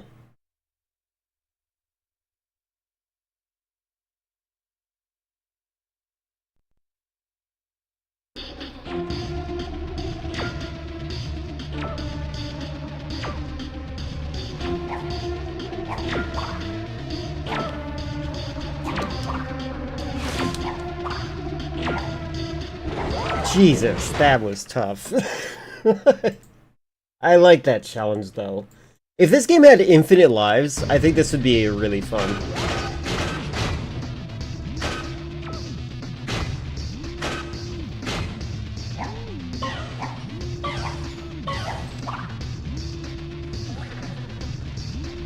Well, I mean, when I say keyboard adapter, I mean like, do you remember those old school PlayStation 1 controllers you could, or even Xbox, like you could just plug a keyboard where the gap of your controller was?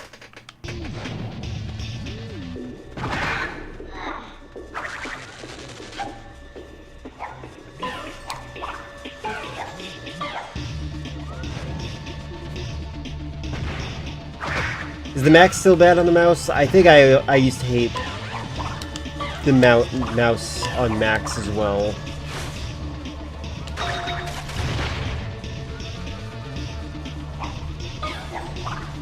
Oh my god.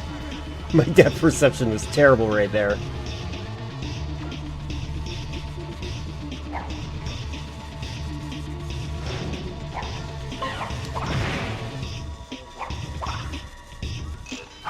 Giving myself a save state here. Oh yeah, no, Apple is the problem with hyperminimalism. That's a future I don't want. I don't want hyperminimalism. Yeah, I don't think the keyboard like that would fit either.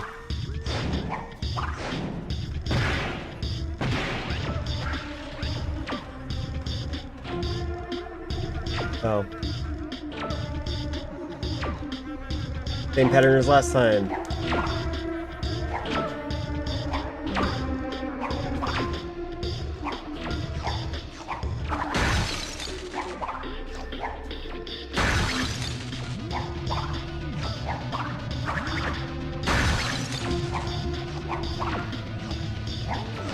Wait.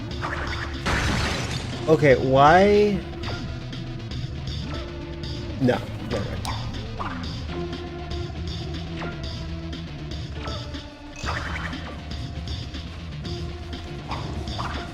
I'm so bad at this game.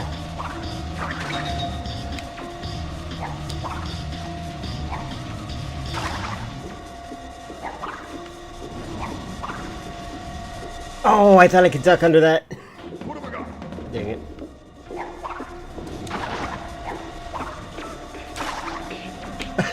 What?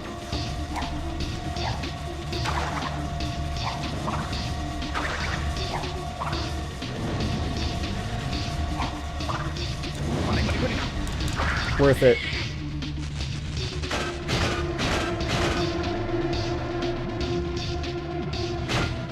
Oh god, that's so challenging.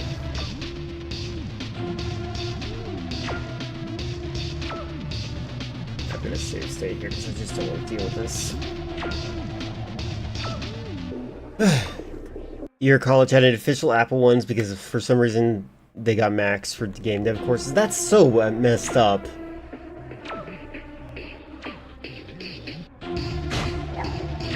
Oh god! Well, there's the reason I cheated there, so...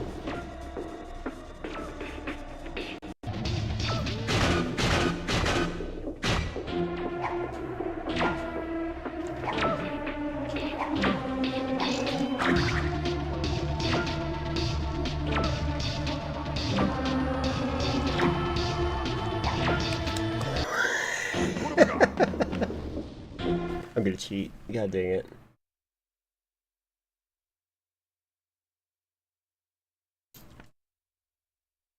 Your lab had them too. Dreadful to try to edit video on those mice, yeah. They don't... Do they have a second... Do they have a right click on those things yet?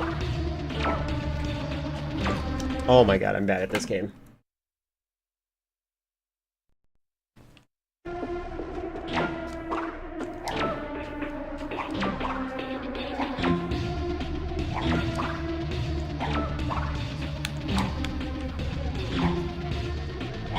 This is a fun puzzle, by the way. I like it. Oh god! But, like, I think if I didn't have save states, I would be super infuriated. Because this would send me to the beginning of the level. The levels are too long for this kind of thing.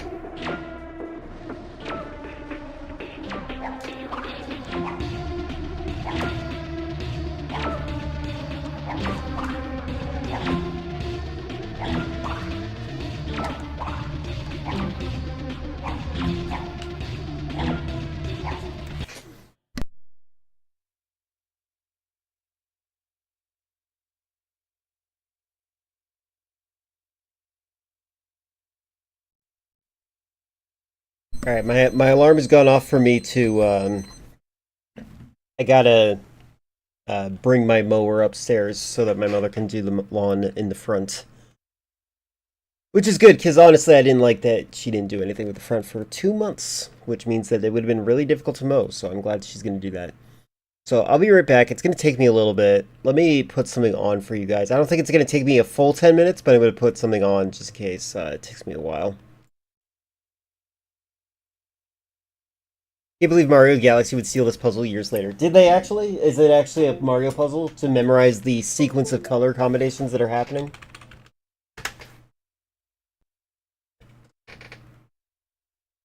The charging port's still on the bottom? What the heck?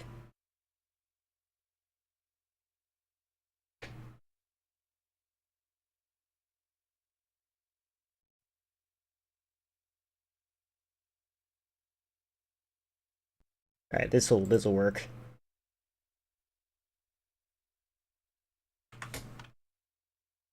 That's cool. Thursday on Fox. I'm gonna make sure I skip the ad. Actually, you know what? I think if I don't skip the ads, it prevents ads from showing up.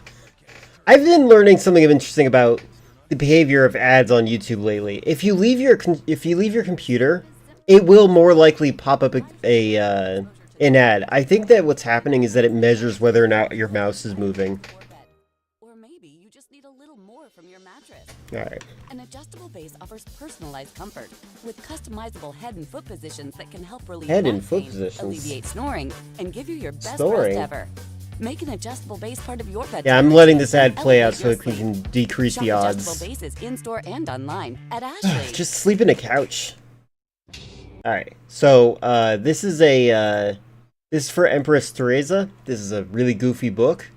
This is a very fun video about it. There are better videos about this book out there, but this is the one that I found that I was like, oh, I watched this already. I was just looking for it so I could have a refresher of like why this is a thing. I'm going to. It's not going to take me very long, but I'm going to go to my basement, take my mower out, get the battery, and then like set aside the mower somewhere so that it's like easy for my. I don't think it's going to take me long at all, but it is kind of a process. Fun fact for you guys: my basement, the height of it is like 6'1". It's just enough to scratch the top of my head if I'm not careful. And the entrance for the basement is Chris size, so I have to really crouch deep to actually be able to get through it. It sucks. So that's the only awkward part about it. So I'll be back. It will not take me very long. The only thing that's going to mess me up is the ducking and whatnot. But enjoy this video while I'm gone.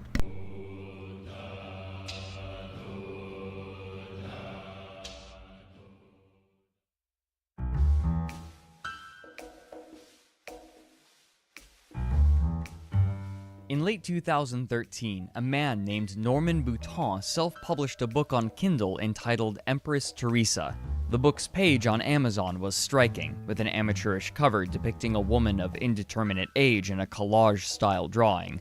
The description was particularly strange, extolling the virtues of the main character and the gripping quality of the novel itself in poor grammar and spelling. The opening of the summary reads, quote, "A teenage Catholic girl from Massachusetts acquires limitless power over the whole world. What will she do with it? What would you do with it?" It goes on to posit that, quote, "You want a strong female? Try Empress Teresa. After reading page 1, no, never mind that. After reading the second paragraph on page 1, you know nothing will stop this girl." He goes on to describe her as heroic, honest, courageous, brilliant, loved by everybody, even China wants her to take herself out of danger, happily married, powerful but harmless, thoughtful of others' welfare, not just her own, a believer in God, and an inspiration to the young and old. He closes by stating that, quote, "Empress Teresa is what some people would consider impossible, a book about a good girl with no sex, foul language, or violence, but still giving the reader an action-filled, fascinating story," unquote. On March 14th, 2014, a 464-page print version of the book appeared on the Amazon listing with an updated cover. Farther down the page is Norman's biography. It gives little concrete information about him, but it does offer the claim that Norman worked on the novel for 20 years and that he, quote, "rejected 100 ideas over the years, keeping only the very best."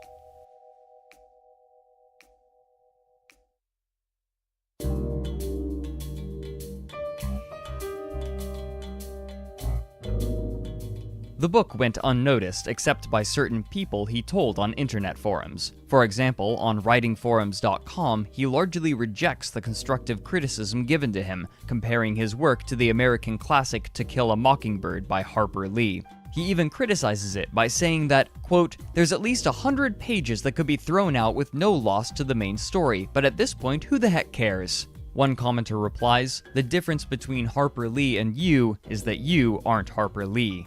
For the most part, Norman's comments seem to be trying to justify his book rather than discuss criticism. He writes to one of his critics that, quote, Either you simply don't understand what you're reading, or you're deliberately picking my sentences out of context from different sources and putting them together as to make me look self-contradictory and to make it seem I'm saying something I didn't say.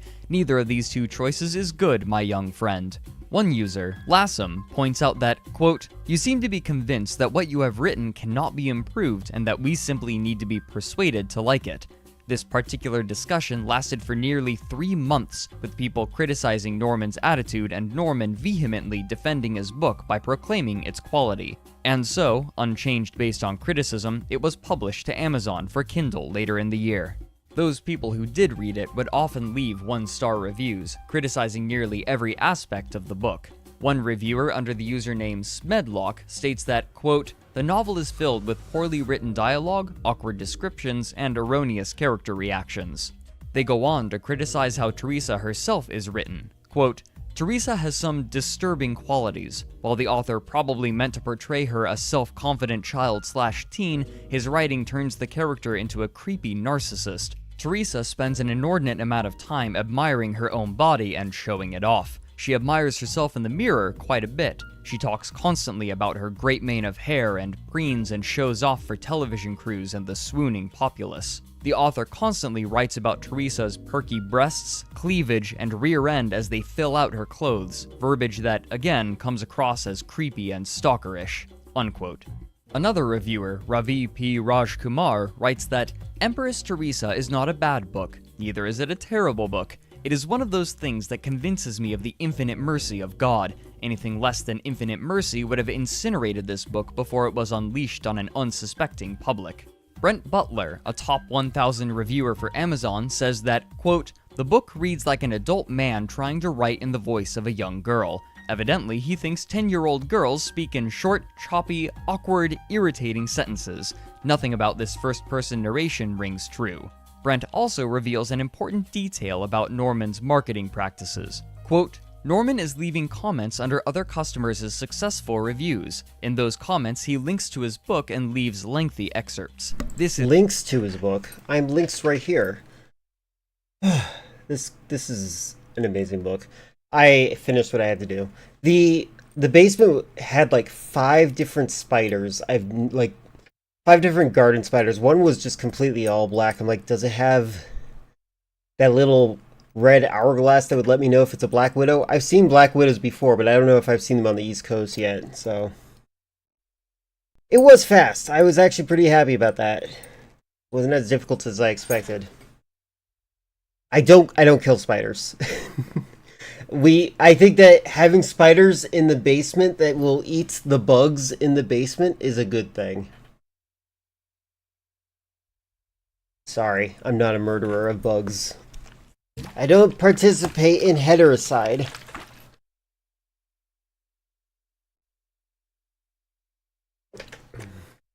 You know, every so often I have a cellar spider come out from a hole that connects my heater to my wall. And it's connected to the basement because that's where the water heater is down there. And sometimes a cellar spider will come out. A cellar spider is one of those weird millipede looking things like they have like the hundreds of legs all over its body for some reason. You allow spiders to kill them? Is that simply allowing bugs to die? It's true. Allowing people to die is making a choice. Imagine your basement looking like an Oblivion dungeon. It actually is not that bad looking. It looks like it's like borderline finished. The only problem is that if we were to finish it, it would be way too short for me. My mother also doesn't believe me that you can hear whoever's talking up there. I guess we'll stop watching this for now, but I hope you guys found this very fun. This video is just entertaining. This guy's crazy. This is what he looks like, by the way. I know a lot of y'all been asking me No, about not you. That's not what he looks like. You're a totally different person. Selling your car on eBay. How dare you? claims to But yeah, this is what he looks like. This is a face that I feel like if I looked like this, I would grow a beard. A full beard. Like, this is a weird looking face. There's certain faces that I'm like, you would look so much better than with a beard. Why are you socially allowing yourself to shave your face?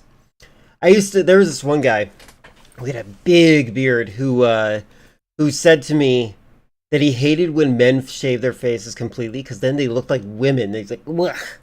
And then like after he like towards the end of his life when he was nearing his death, I started realizing that he was just gay and he was like living in denial of it for many years. Don't let yourself become an old person that just thinks that women look gross. Just accept that you're gay.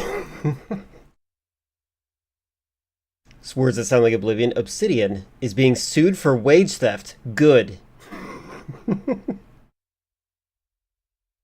Too late. That's what he looks like, yeah. I eventually, so he had a hobby of radios, and he brought in like a radio that he was like working on, and I'm like, oh wow, that's really cool. They don't make radios like that anymore. And we really hit it off in terms of conversation. He really liked talking to me. Eventually started talking about how he believes in ghosts, how he took pictures of like haunted houses and like showed me ghost orbs, which of course, as you know, is actually just dust particles reflecting off of the glint of your light. They pointed out, he also thought that like there's a lot of ghosts out when it rains. Again, that's just reflection of the light from the raindrops. It's very funny, but like as he like started talking to me and like he realized that I had like as a cashier, I was very good at providing like a sense of like, oh, I'm interested in your hobbies, please go on, which I was. I did like hearing what he talked about. Eventually he started talking about his involvement in the underground comic scene, which was pretty cool.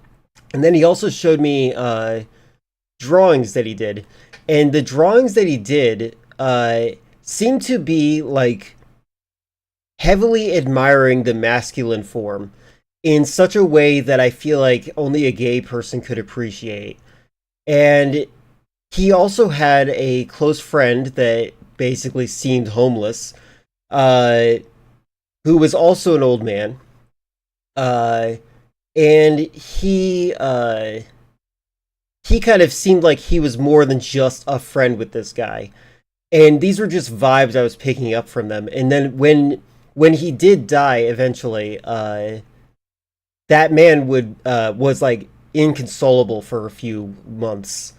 And so like I feel like there was a lot of hints that this guy was very secretive of the fact that he was gay. Kind of Michelangelo loved the male form so much that all of his female statues just looked like men with boobs. Yeah, kind of like that. It's very interesting. I could probably show pictures of the guy at some point, but because he's dead, who cares about his privacy? But I just think that he was a nice guy, though. I'll put it that way. He was one of there's only a couple problems with him, though. He was definitely like somebody who isolated his thoughts away from anything negative. Anything at all, anything that was bad, he didn't like thinking about it. There was another guy who became homeless because his house burned down. I was helping him raise money for where he lived. I wanted him to have at least a shed on his property so he could live in it. And I managed to raise like up to like $8,000 or $10,000. I forget which. It's one of those two numbers. My brain is auto completing right now.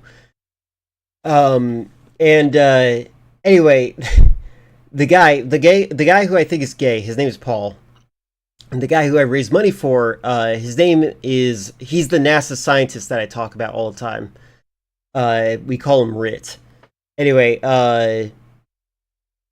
so Paul walked into the pancake thing where people were just like, we were giving out pancakes where you could donate money, and that would help raise funds for Rit. And they did this because they felt guilty because I wrote an article on them to shame them for the very obvious mistreatment of his property.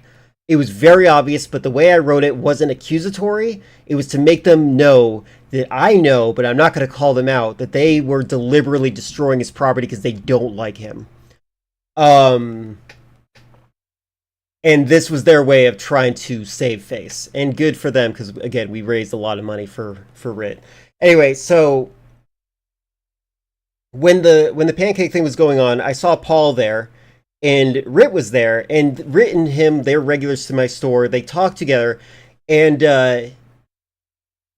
Paul's like, "Hey, how's it going? How are you doing today?" He's like, "I'm glad they're having free pancakes today. I didn't expect them to have free pancakes."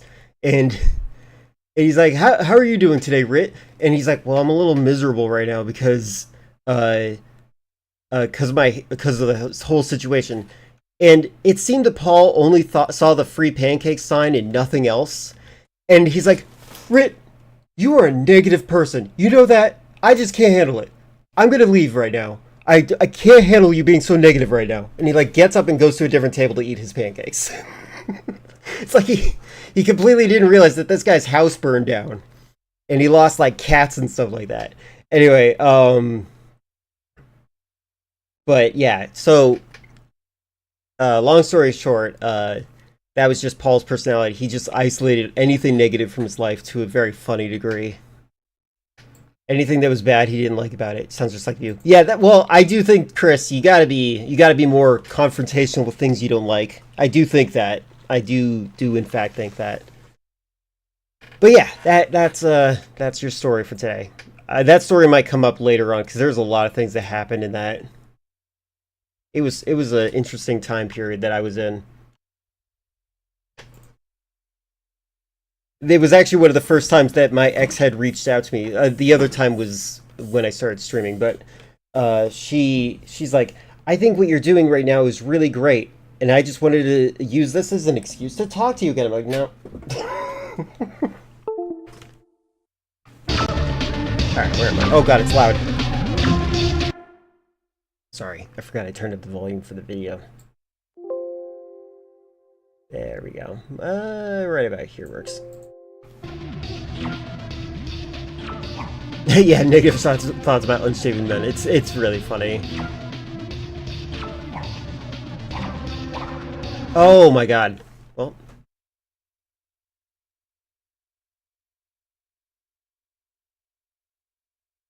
What time is it? Oh yeah, 4:07. Wait, did I really just stay here instead? Oh, good. I'm not stupid. Kind of.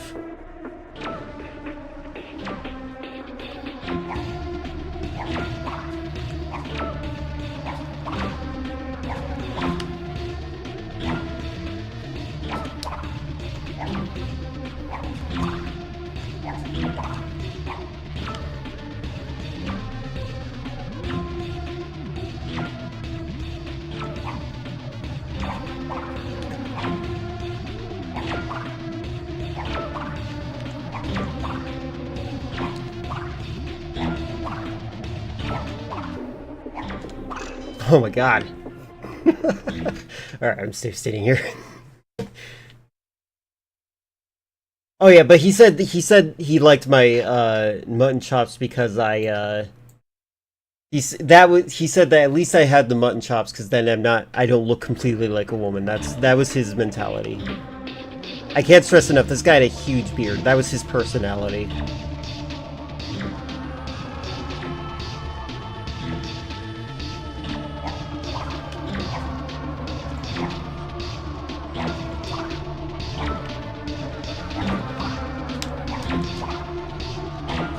Oh no!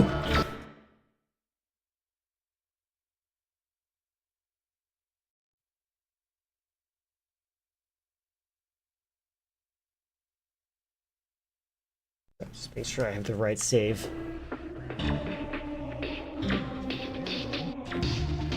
Yeah. Women are the ones who cut and trim hair. Yeah, just caring about the grooming habits of other people is just a very strange behavior trait.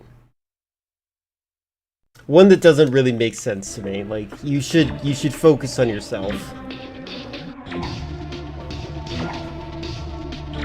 Oh my god, I didn't hit the jump button.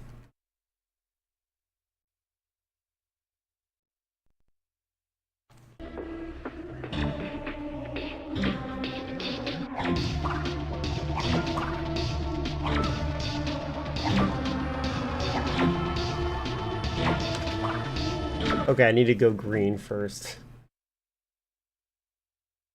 I shouldn't have interrupted myself doing this. Because then I had like a good rhythm for the colors.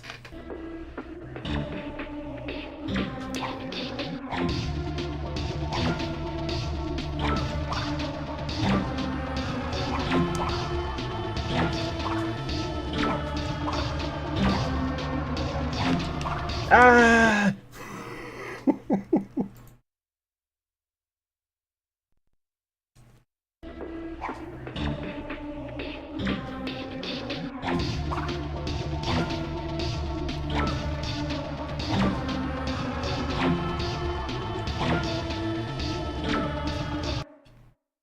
Jump button.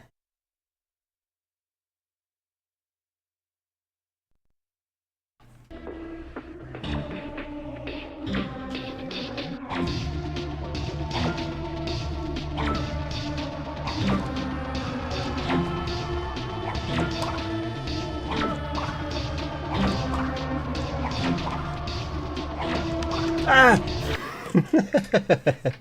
To be fair to him, while his thoughts were about beards and not that common, most people do get weird about performative displays of gender. Of course, of course.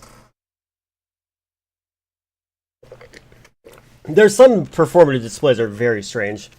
I always think about alt-writers from the 2016 era, when they would, like, the beard fishing thing. Like, again, I do think that there's a point, like, if my face looked a certain way, I would grow a beard. The reason I have the mutton chops is literally as a joke. But it's become an identity thing at this point. But like some people when they do their performative displays, like there's some people that like it feels like a level of insecurity. He did not come across as insecure when he would do his thing.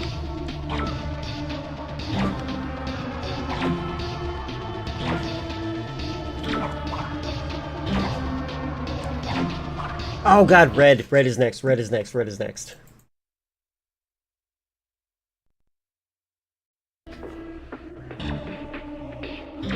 I also think that, I saw a debate recently on Jubilee, via Hassan's stream, where there was like, it like had a demonstration of like what I consider to be like an attraction towards, being straight. And like it's a weird thing, like it's like the idea of like that you are straight because you're attracted to the dynamic of what straightness entails. Am I drinking a bottle of olive oil? No, never. I drink this is just straight up dehydrated urine. No, this is tea.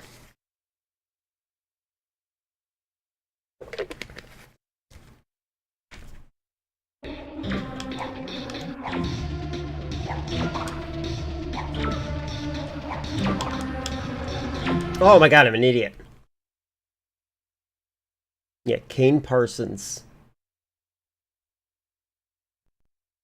Oh yeah, is Tantrum in here? I should have told them about the joke. I don't think they should have once for the Doom stream.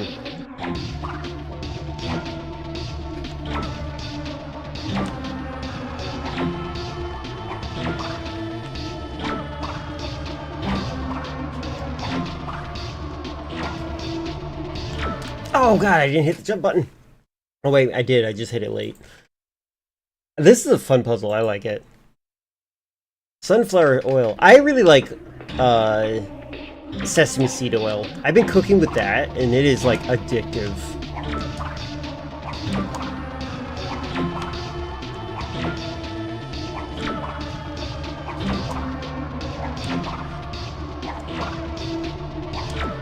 No! Oh, I'm an idiot. Okay. God. I think this game would be more fun if it had infinite continues. I've said this already, but... like, what I'm doing should be the main mechanic.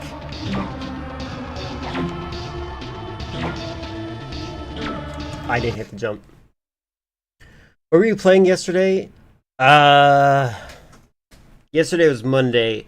Oh, no, Tuesday. Yesterday was Tuesday. We played a browser game where I had to follow the rules to enter in passwords, to make a password, or to prove that I'm not a robot. I got to the very last level of the robot one, and the password one, I got to like level 25, I think. Jeremiah Cumberbatch. There you go. Actually, that's part of the joke. When Tantrum's here, I'll finish the joke.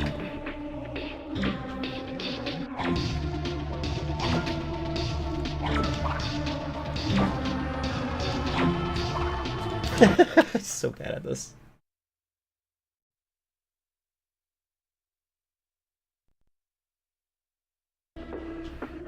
Dr. Cumberbatch. That sounds like a British name.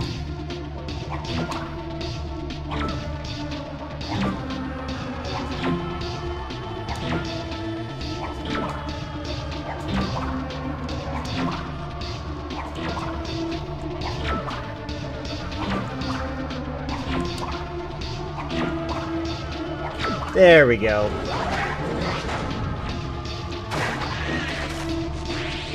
Alright. Gonna cheat here because this looks crazy. It looks awful. I think it was fun.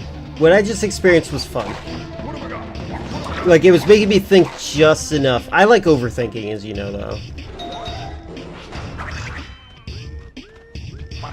Wow, that was a tough puzzle right there.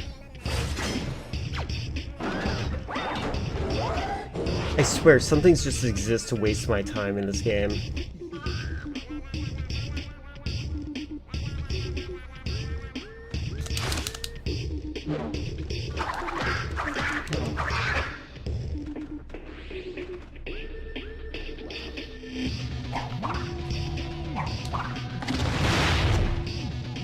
Okay.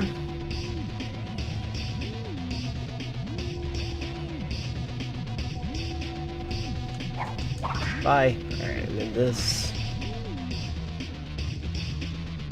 I feel like, okay, so I like this part. I feel like this needs to be, like, broken up. There we go.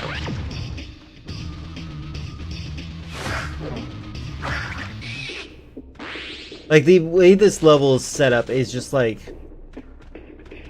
It needs to be, like, 3 levels. Not one giant level.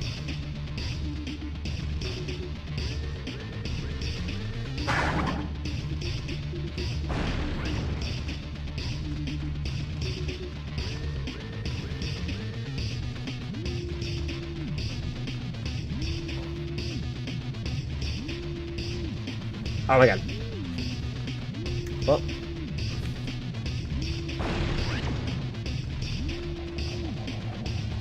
I don't think I've ever had a one doctor in my life, I just realized. Yeah, sometimes it's not a cappella. I haven't yet decided or figured out when it stops, though. Oh my god.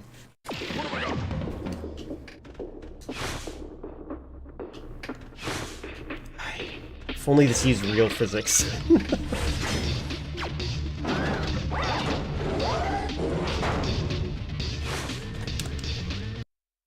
Well, I'm stupid.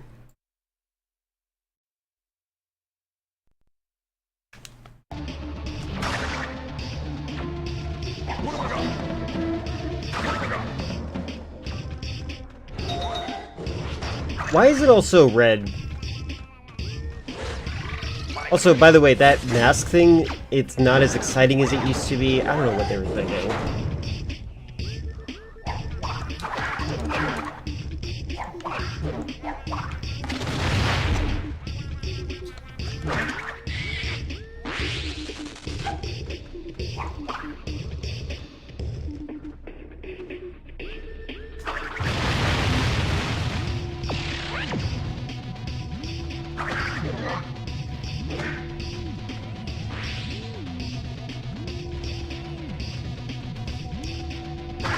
Okay, not like that. Do I have to kick it up there? Oh, well. I've been in the mood to play Twisted Metal Black again.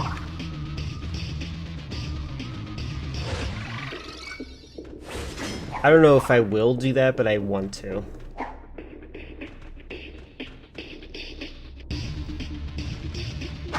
Oops. I also want to play Half-Life again. I feel like I didn't give it really the chance that it deserved when I first played it.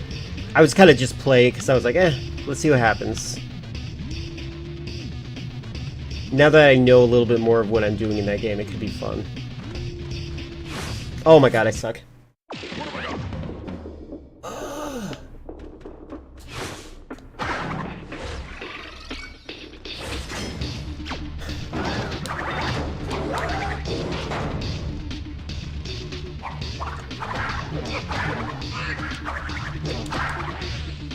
Can't stress enough. I like the art direction of the 3D part of this game, but I also think some of the enemies just look very generic. Like these ants, I guess is what they are called.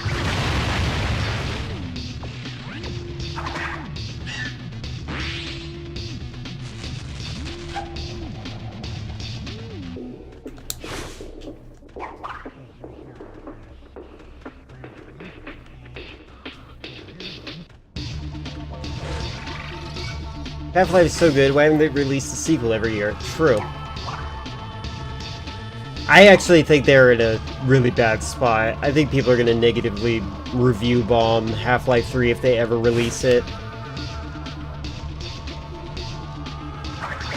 Oh my god, Kier, seriously? Come on. Alright, go away. Go away. Go away.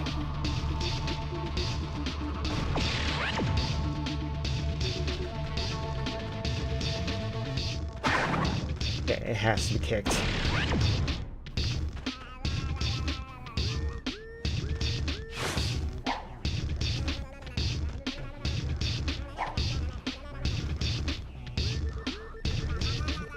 This is like an interesting mechanic, but it's like done very poorly.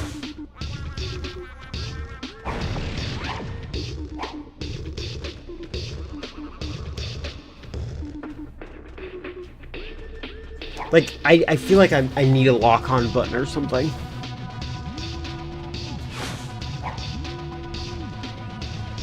Oh my god. Me too, Crash.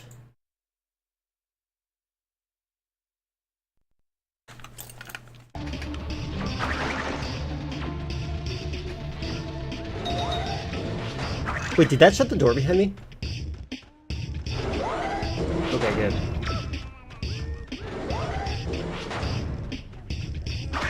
Because I was deliberately not using these things because I wanted to have it. Alright.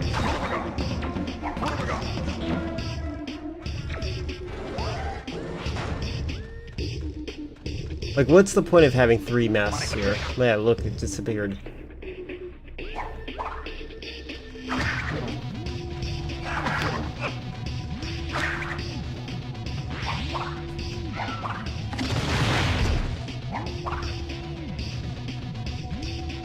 We're still waiting this long. I feel like it won't be the same as GTA 6. GTA 6 is more of a normie game. 100% you're right. And people will forgive it for basically just GTA 5 with better graphics. But Half-Life 3 isn't the greatest game of all time. People will be livid. Yeah. I don't even know. When I look at people that analyze like why Half-Life 3 is good, or sorry, Half-Life 2 is good, or Half-Life 1 is good, people have very different opinions of what makes Half-Life good. Very different opinions. Like, you'll see people talk about the story, but like, I feel like the minority opinion is the people that talk about the Mario-style gameplay. Like, the game is very good, like, engine-wise. Like, it expects you to kind of tweak and break the game a little bit.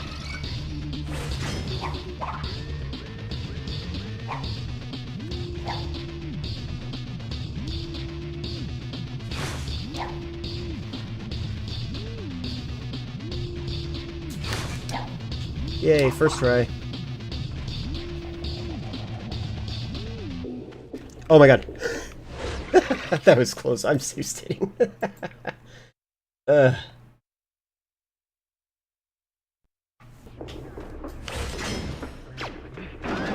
think also, I really do think Half-Life Alyx should count as Half-Life 3. I think people are crazy. Oh my, I almost forgot. The treasure. Our treasure. Yes, we are rich! That treasure is stolen property. It's a little late to develop a conscience, Doctor. Personally, I don't care. But I think he might want his gems back. What the heck? That's funny. Why this feels so abstract? What the heck was that? And he's gone now. That was a funny Easter egg.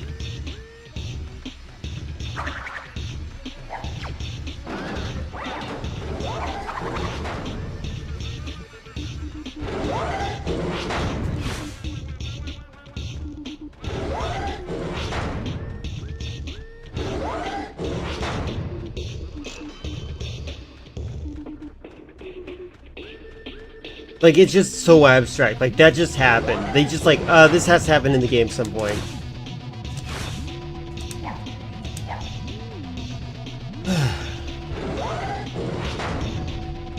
Okay, what's happening? Is there a big boss happening?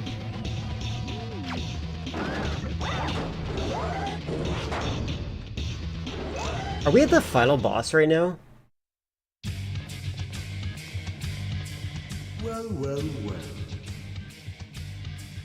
Apparently, you two little rascals have been very busy since the last we saw each other. Busy finding a way to meet you again. Your failed experiment sent 2 innocent parrots to the 10th dimension. The severe reversal radioactive conditions here sharpened our skills and warped our fragile eggshell minds. Ingredients are a classic recipe in the evil villain cookbook. You see, Pops, when it comes to evil scientific prowess, we learned from the best. True. Now, playtime is over! Victor, Moritz, back in your cage, you naughty boys! What am I doing?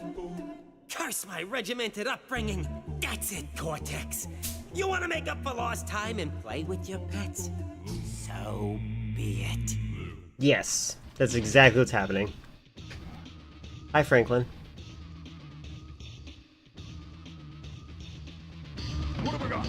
Oh boy, the character I played as one time.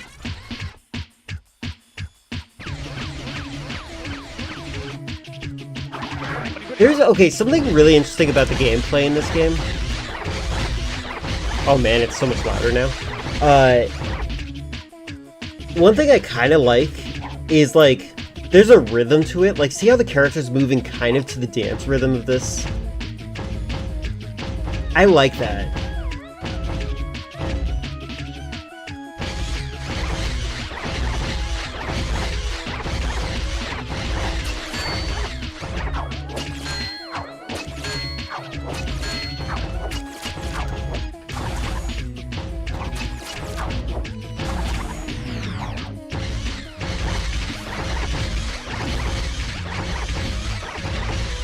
Yeah, the old school style.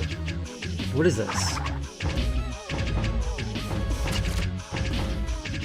Franklin.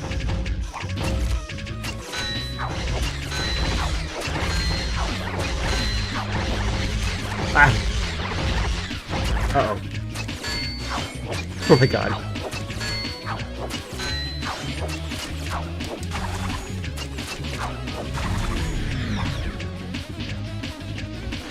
I don't know what I'm doing. It's like this character's weakness is that they can't double jump, that's it.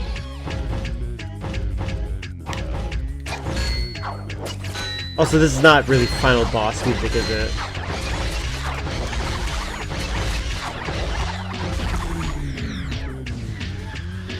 Oh god! What have I got? I'm gonna save state just so I don't have to do all that again. Hi, Franklin. Hi. Well.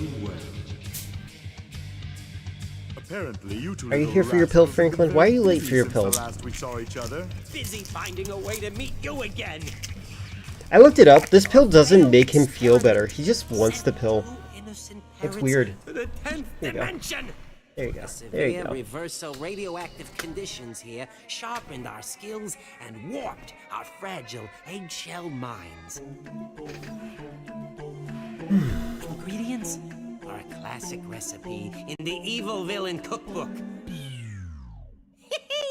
You see, Pops, when it comes to evil scientific prowess, we learned from the best. True. Now, playtime is over! Victor, Moritz, back in your cage, you naughty boys! You're fine to sour. Didn't do enough prep? Oh, that does suck. Curse my I'll try to pressure you to do prep, because like you need to make money. And being good at your job is important. So be it. Because I assume you mostly make tips, right? What have I got?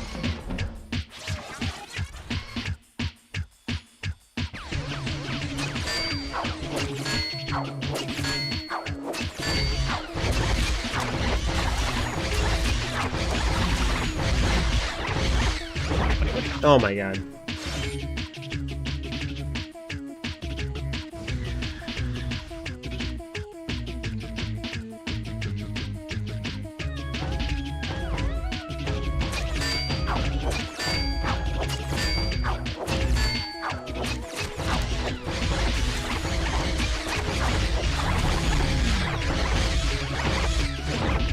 Okay.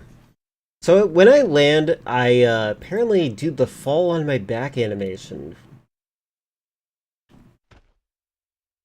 You get paid directly by the bar, you accept tips, but you don't push for them at all. Okay, never mind then.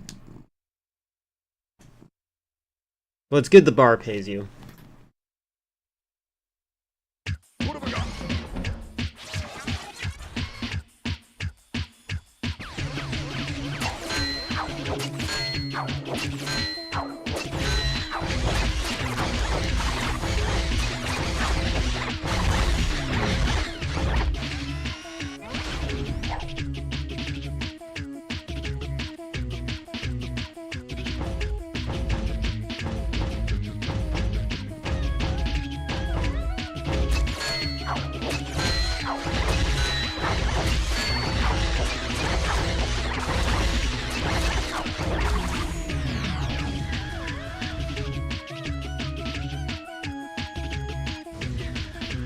We're getting better for questions for tonight. Good.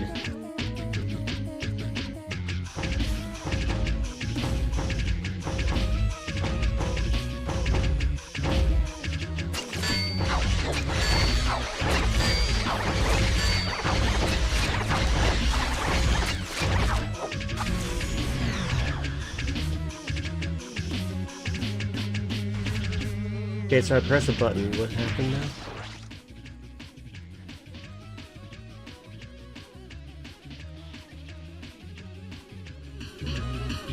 Okay, so now it's his turn? Okay, I see what they're doing now.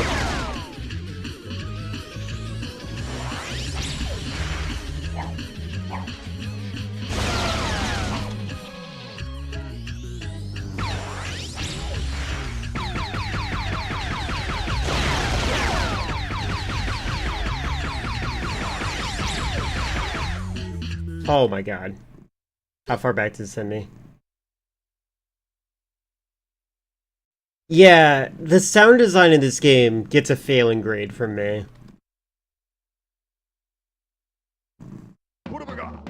Okay, well, it's a good thing I cheat, huh? What have I got?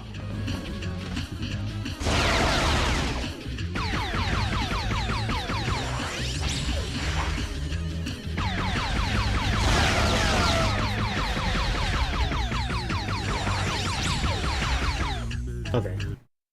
I wasn't sure how far that would go. I got cat. Oh, go on. Go on. There you go. I like acapella is fine.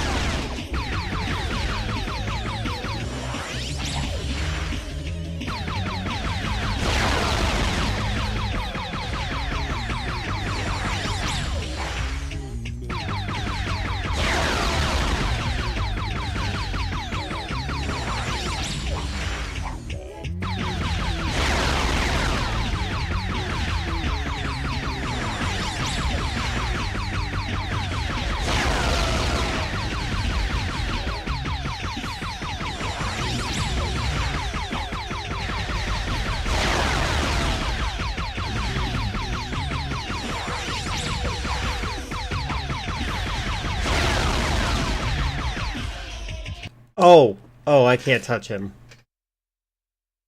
I often forget that that's a mechanic in this game.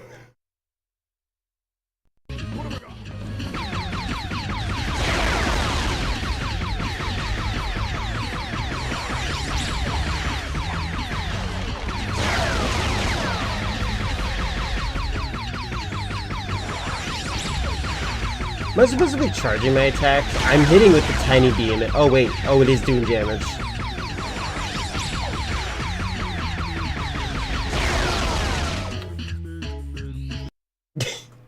Oh, I get the joke now. He can't go to heaven.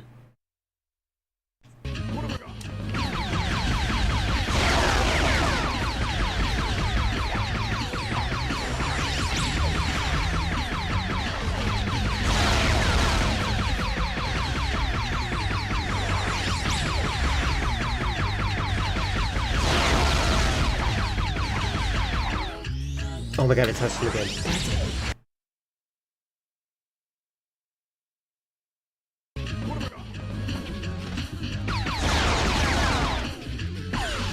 Okay.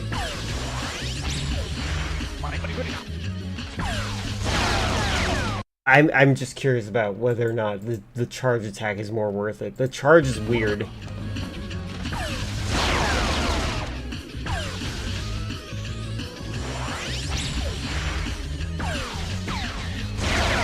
I don't know if that's worth it. I think I'm just gonna keep using the rapid fire.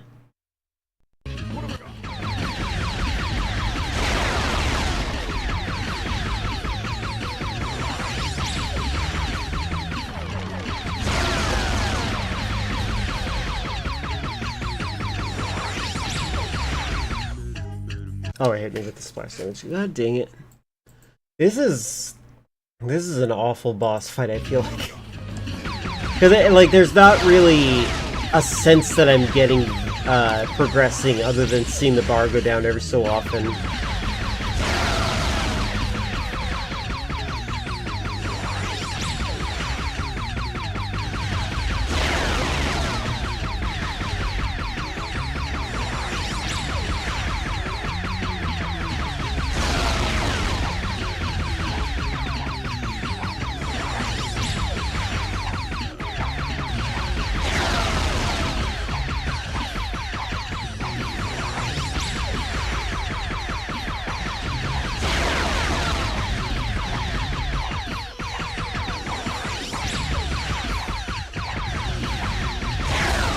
There we go, one arm's gone. Okay. Okay, so I could focus on one arm at a time if I wanted.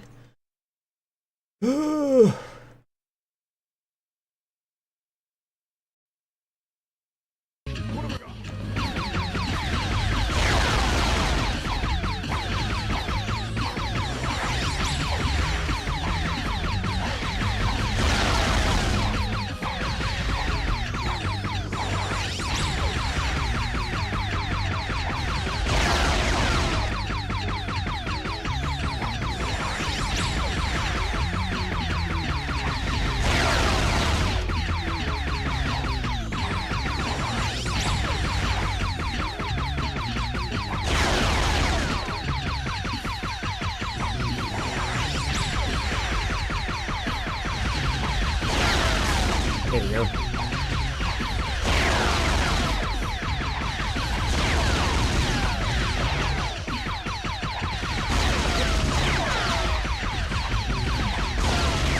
Okay. You know, maybe I should get rid of the hit scan gun first. Jim Pearsons was the youngest person to beat this game when it released at 3 years old. I believe it. It's just gonna be like the... Remember when my, I forget his name already. There's a guy who Guilfoyle was in complete shock that I had never heard of, music-wise. I can't remember what his name is. That's how much I don't know who it is. And, like, he would just, like, try to bring him up every time he could.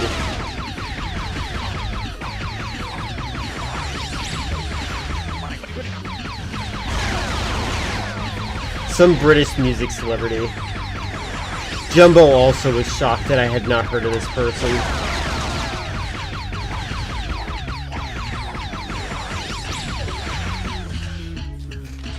Yeah, Robbie Williams, that's the one.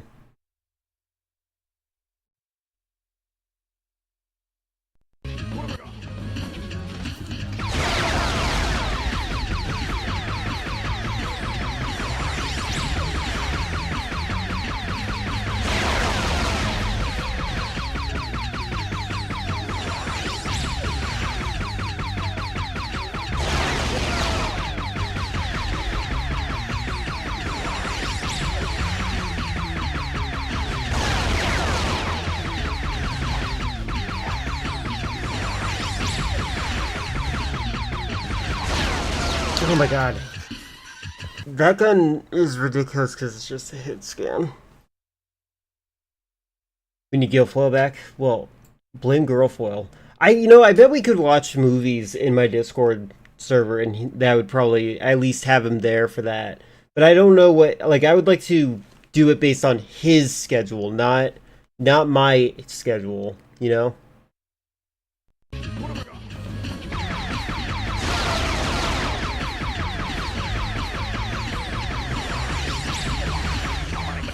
Oh my god.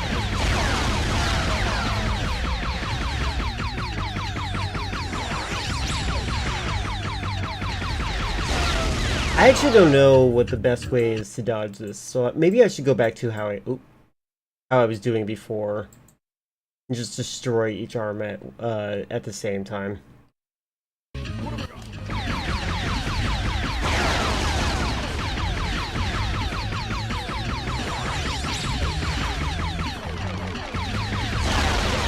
Wait, my gun I ran out of ammo for my gun briefly. Whole generation of viewers who don't know Guilfoyle? True.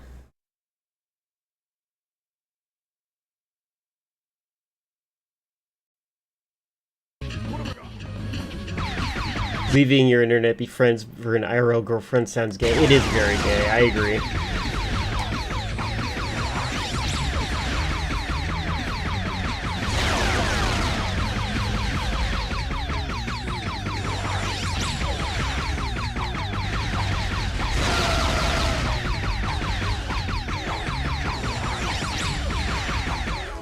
Okay, it's a wall. I wasn't sure if that was a wall or not. That's why save states are nice.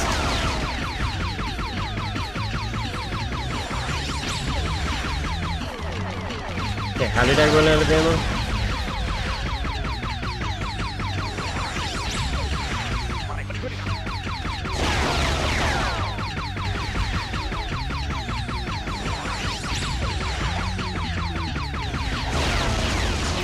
So I'm trying to destroy the arm on the left first. Because that arm is a hit scan gun. And it just instantaneously hits the ground. The other one I can at least do a jump rope effect.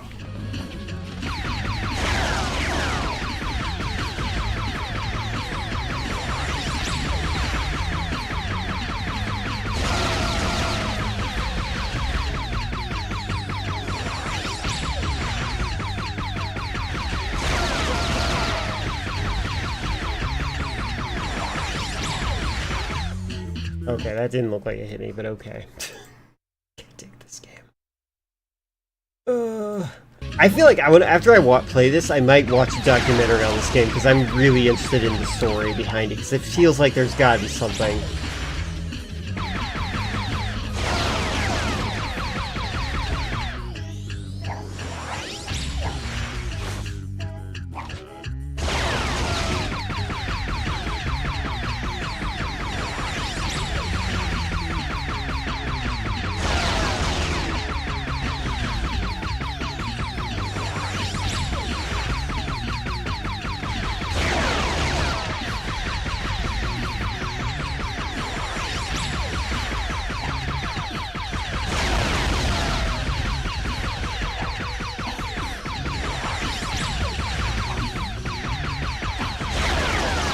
Oh my god.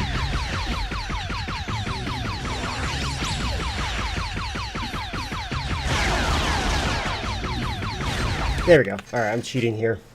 I really don't want to do that anymore.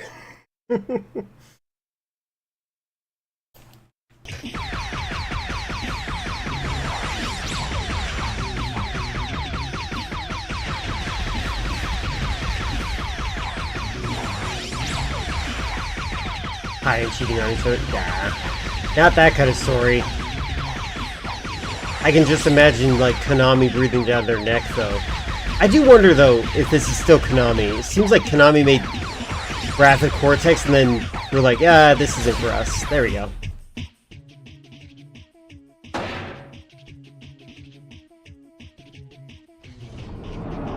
Oh boy, this mechanic.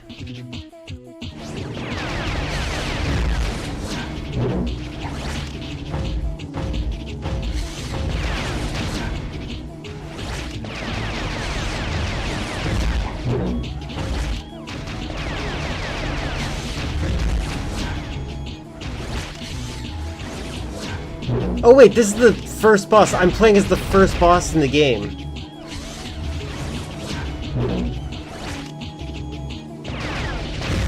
That's a weird callback, I guess.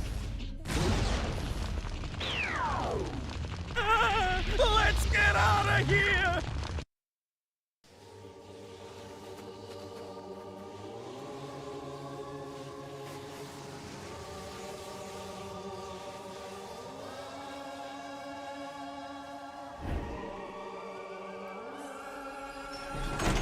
Why is this happening?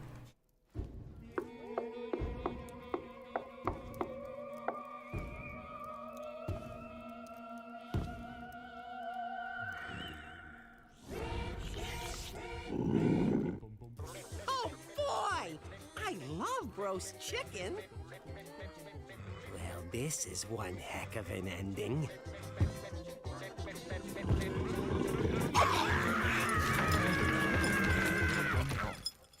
Why? You know, Crash, for all these years I've been wrong about you. Your creation was a mistake, and your existence has been a constant reminder of that mistake. But I've learned something from all of this. I've learned that you can't run away from your mistakes, but you can bury them! I never want to see your ridiculous face again!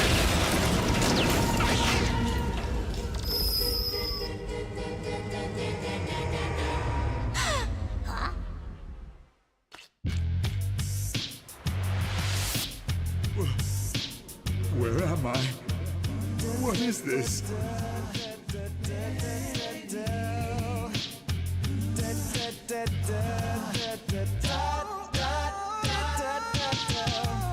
Really?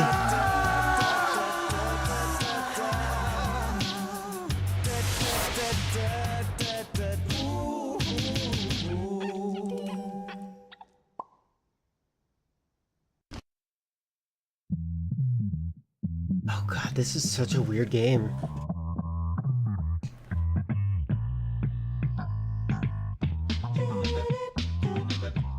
Who wrote this? I need to know. Who was the writer? This feels like it could have had such an interesting, like, it had such a cool concept, but then it, like, the execution was so flawed. The music, the sound design was so bad. Music is fine. Acapella is a weird choice, but you know what? It wasn't terrible. I think I'm gonna have to give this game like a 6 out of 10, like, overall. But I still, like, there's a part of me that did enjoy this game, but I think that if I didn't have save states, this game would give me PTSD, like, if I was to play it on stream again. Yeah, that's, like, what? So, like, the parrots got eaten. Ugh, this is so weird. QA testers, you did a terrible job.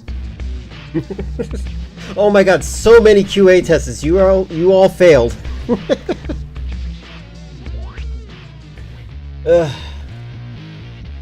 I like the game, but I also, like, if I didn't have save states, if like, the whole concept behind the game is pretty good. I don't know. I can't get behind that. Like, it had such a cool idea behind it, and some of the levels actually were pretty okay. Other levels were really annoying. But like, I don't know. Really.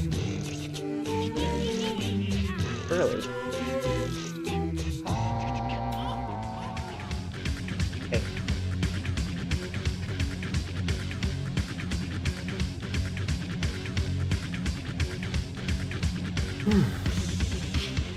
Performed by, arranged by, original music composed, performed, arranged, and produced by Spiral Mouth. That sounds familiar, Spiral Mouth. Maybe that's like the one a cappella band that I'm aware of.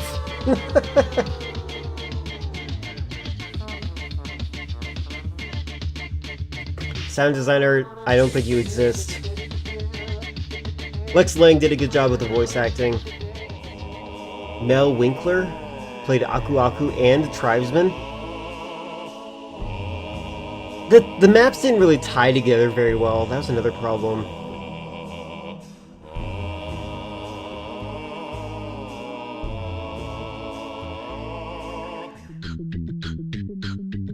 My favorite part is like the 3D animator. I kind of wish we were looking at 3D animation behind here.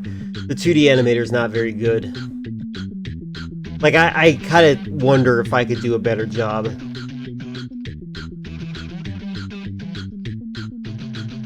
And I'm not a good cartoonist. Boop, boop, boop, boop, boop, boop, boop, boop. Mwah.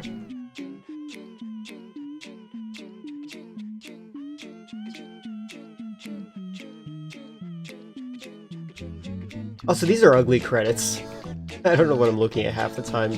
It wouldn't have been possible without John Burton. Well, thanks, John Burton. I am glad they released this game, though. It was incomplete. Crash Bandicoot will return. Oh, wow.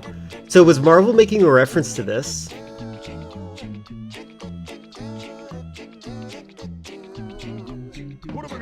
Oh, good. Now I'm here. Is this my opportunity to, play some levels again? Get all the gems? Does it trigger the alternate ending? What exactly is going on here?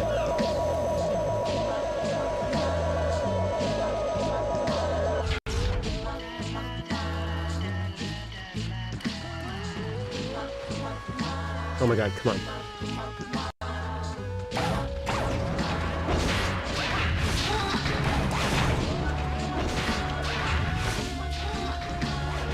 I think this game deserves a remake.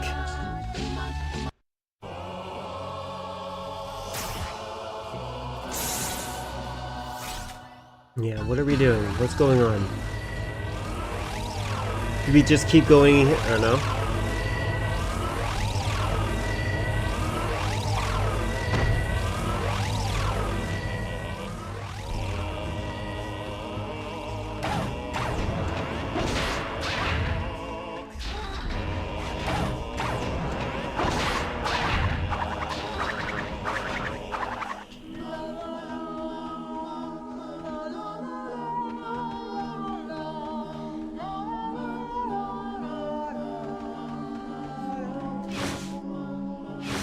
Can I go back to the original island?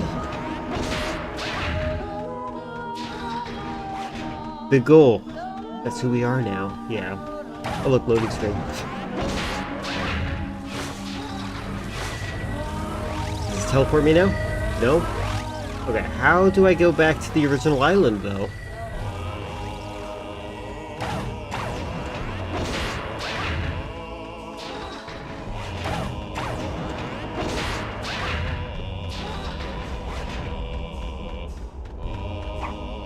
What a weird ending.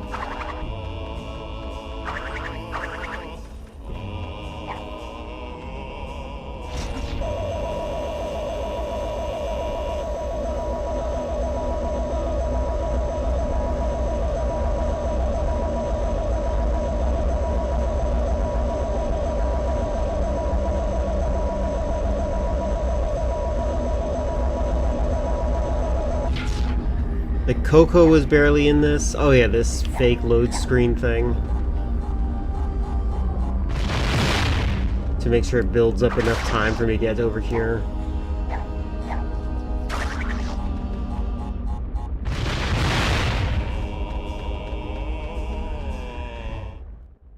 Oh my god, and then this happens.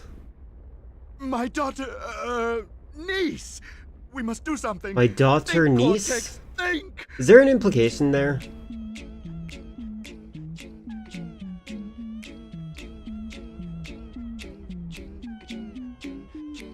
I think I am done with this game, by the way. I'm gonna see if there's alternate endings. I'm just gonna die one more time.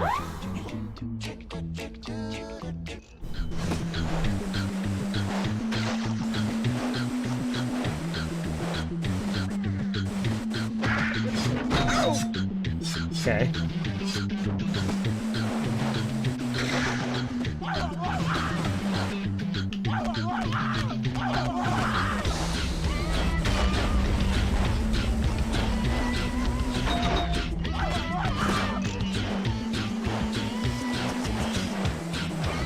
Like, there's a lot of cool ideas behind this game.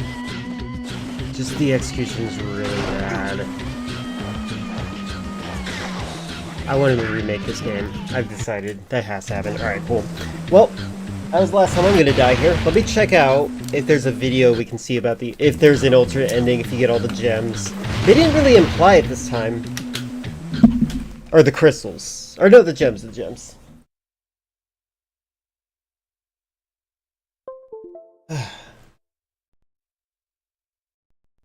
To reiterate, I did have fun, but hold on, let's see.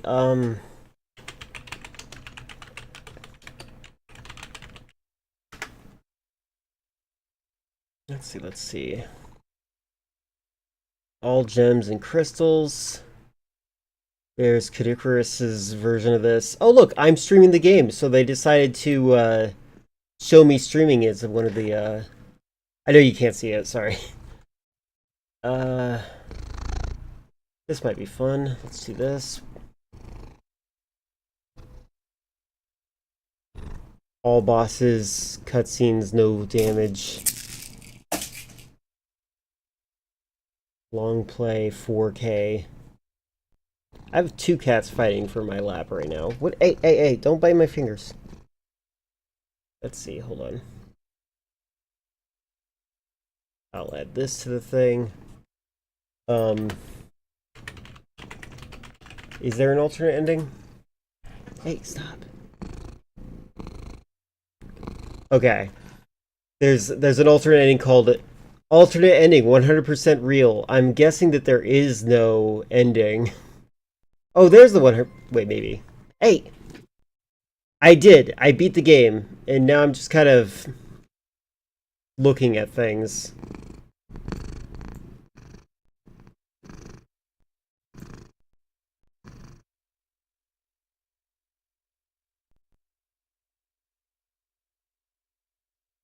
It was very unsatisfying. Alright.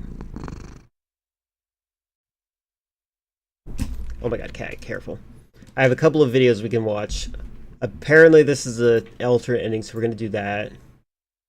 And make this visible. But also, thank you, Terry, for the subscription. We should play the subscription song for you. Can you send me through the game?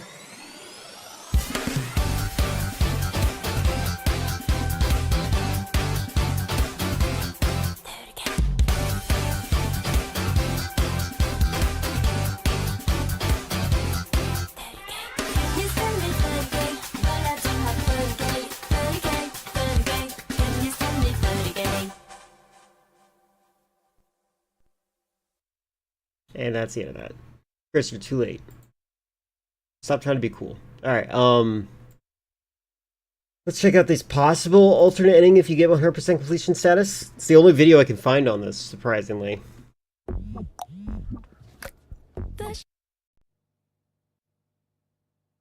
Okay, now, the two of you have been asked to begin these therapy sessions so that we can work through the conflict apparent in your relationship. This week we're going to do a trust exercise. Cortex, let's start with you. I would like you to fold your arms over your chest, close your eyes, and fall backwards. Okay, Crash, your job is easy. Just catch Cortex as he falls. We want Dr. Cortex here to know that he is in a safe place. I don't think this is going to work. He's an idiot. I don't even like him, let alone trust him.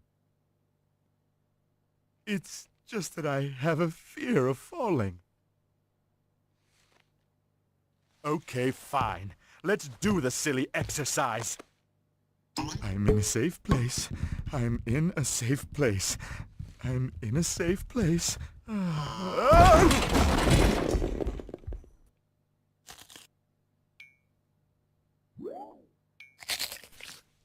Oh, how I hate bandicoots.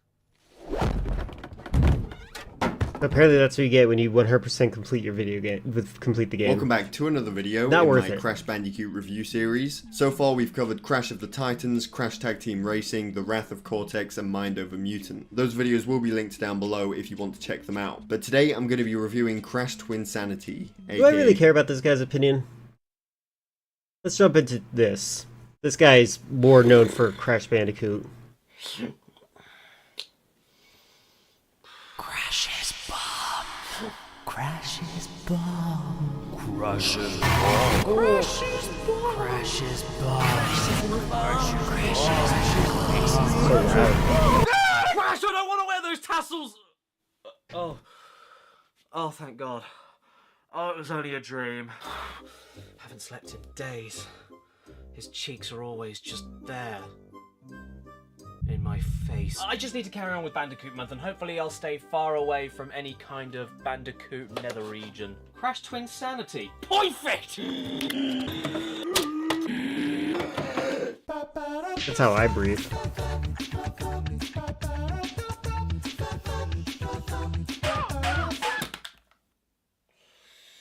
No. No, no, no, no, no, no, no, no, no, no, Oh god, Crash Bandicoot Funko Pops.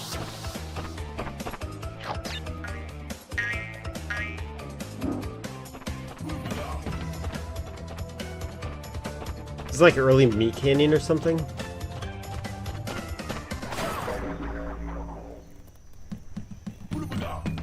Crash Twinsanity. Technically Crash Bandicoot 5 since it takes place straight after Wrath of Cortex. What the hell can you say about this one? I mean, it's such a crazy concept in the first place. Oh, Crash and Cortex trying to work together. But they can't! How wacky! They can't be a team, they're the hero and villain! Aside from that though, for the first time in a mainline Crash game, the devs decided to scrap the idea of stage-by-stage progression and individual levels and turn what was a simple platformer series into a big ol' open-ended adventure with individual set pieces linked together. Whether or not it worked is what I hope to answer in today's video, but if you've ever gone online in your life and looked at a review of Twinsanity, you'll see that loads of people love the game, and just as many people hate it. But with a pretty unoriginal concept in the first place and a rather disappointing previous outing, I personally don't hold out too much hope. Can't wait! The game begins and we see Crash's sister Coco playing with a I feel like this butterfly guy while is Kitty British JonTron. Cortex hides behind a tree ready to shoot her. Luckily, not with a camera. He sets up Coco for an electric stun, looms over her motionless body, and then we cut to Crash in the middle of doing something with the shoe of a sweaty tourist. Look, I'm an open-minded guy, but Christ the smell. And just when you think the game couldn't get any weirder, this happens. There's something weird going on in the bay! Ah! Ow!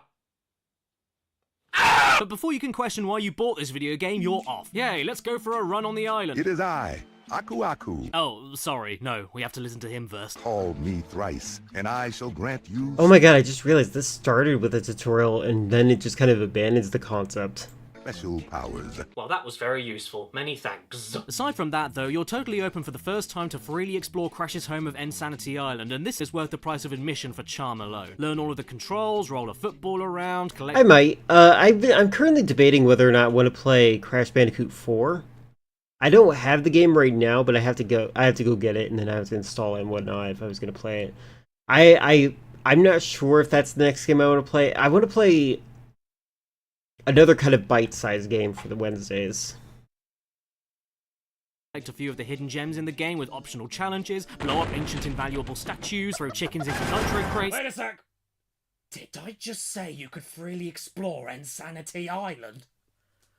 Yeah, I did. Not joking, for the first time in a Crash game also, many of the stages in Twinsanity actually allow you to freely run around bigger levels with branching paths to additional challenges. Some of the best parts of the game are tucked away from the linear path the game wants you to go down, and some of the worst parts of the game, like here when you try and get this bomb into the mouth of a tiki statue, but no matter what angle you take or how many times you try, you can never get it in because of this bloody stupid log in the way. Yes, I'm still trying, don't mind me, it's not like I'm a busy young man with a job and a family. Oh, or you could just die, that's always another thing you could do. Right, back to the feel free, you can redeem whatever you want. Remember, the point of the redeems is that you control the stream.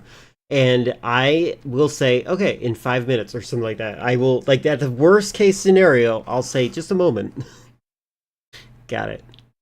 It's salmon. Wonderful. Beginning of the game. Let's just get on with the story. It is I, Aku Aku. My duty is to protect you. Oh, You may summon me by breaking open these crates. All thrice, and I Got shall it. grant you Yes, in a delightful design choice, Twinsanity not only gives you non-skippable cutscenes quite a lot of the time, but also forces you to relive them if you should ever die before the next checkpoint after that cutscene. Kind of annoying, but that won't stifle my enjoyment of one of the most entertaining tutorials I've ever played.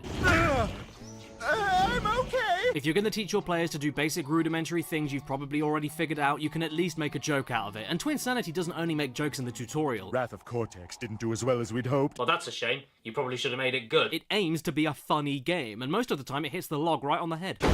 Especially when it makes fun of typical platformer gaming tropes. My orchard is riddled with greedy worms. If you rid my land of these pests, I'll give you this power crystal. And in particular, the older Crash platformers and how basic some of the enemies were. I've been doing this for 10 stinking years. Back and forward, and I'm sick of it. Well, I'm not gonna do it no more.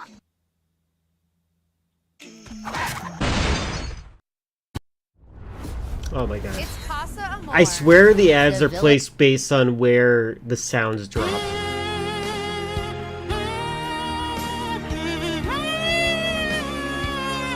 This then, surprisingly, leads us straight onto the first boss, but against who? Good grief, it's you. And not only do we get to fight Cortex straight away in a relatively okay fight for the first boss, we also get to see the rest of the boss lineup from all the previous games. And you even get a majorly pissed off Polar. Look at that face. Weren't you on my side? What did I ever do to you? Oh, yeah, okay, fair enough. After Cortex, we then go into a Phase 2 against Engine in a Mecha Bandicoot suit. And once again, even though easy to dodge the attacks, he does have a few tricks up his sleeve, like delaying how long it takes for the plasma shot to fire that you have to spin back at him. So overall, the boss isn't too bad. But when I say it isn't too bad, what I mean is that it actually managed to hit me one time. Hang on a bleeding hole. Cortex, if the whole idea was for you to kill Crash in the first place, why the hell did you bother stunning Coco and disguising yourself as her to lure Crash into a trap that definitely wouldn't work? Why didn't you use the put person on fire setting of your gun on Crash right here? On to the next stage, and it's here we get to play as Cortex. Well, kinda. You get to play everyone's favourite bit from Wrath of Cortex as you roll around in a big ball down loads of ramps and away from explosives, and if that doesn't excite you, then maybe the copious amounts of straddling, choking and spanking will. At this point, you find yourself your first crystal, and after a very brief combat encounter, get introduced to gameplay style number 3, where we grab onto Cortex trying to hold onto the crystal, and have to work around him without the ability to double jump, and use him to spin enemies, head smash into metal crates, and even throw him across the stage so he can reach enemies, gems, and switches that you aren't able to. These parts of the game do come back up later, and I find them halfway decent, I suppose, if only for the fact that basic running and jumping needs a little bit more thought put into it, with Cortex needing throwing all over the place. Plus, it's not a big deal if he falls off the arena, since he teleports right back to you. The same goes if you throw into another platform and there's nothing for him to interact with. So the pace of the game isn't interrupted by clumsy AI or anything. You're free to experiment with Cortex. But it's at this point in the game, going through these caves, where my game decides to glitch inside out of its own rectum. I fell through a platform here, couldn't get a wheel to spin here, got stuck running in place here, and when Cortex finally left me alone, the frame rate tanked so hard on me I felt like I was watching the Hindenburg disaster. Crash, what the hell are you doing? And in my favourite bit of the game, every time I lost a life around this part because of the frame rate, the screen would quickly fade to black and then very suddenly cut back to the last checkpoint with what sounded like someone getting shot off screen.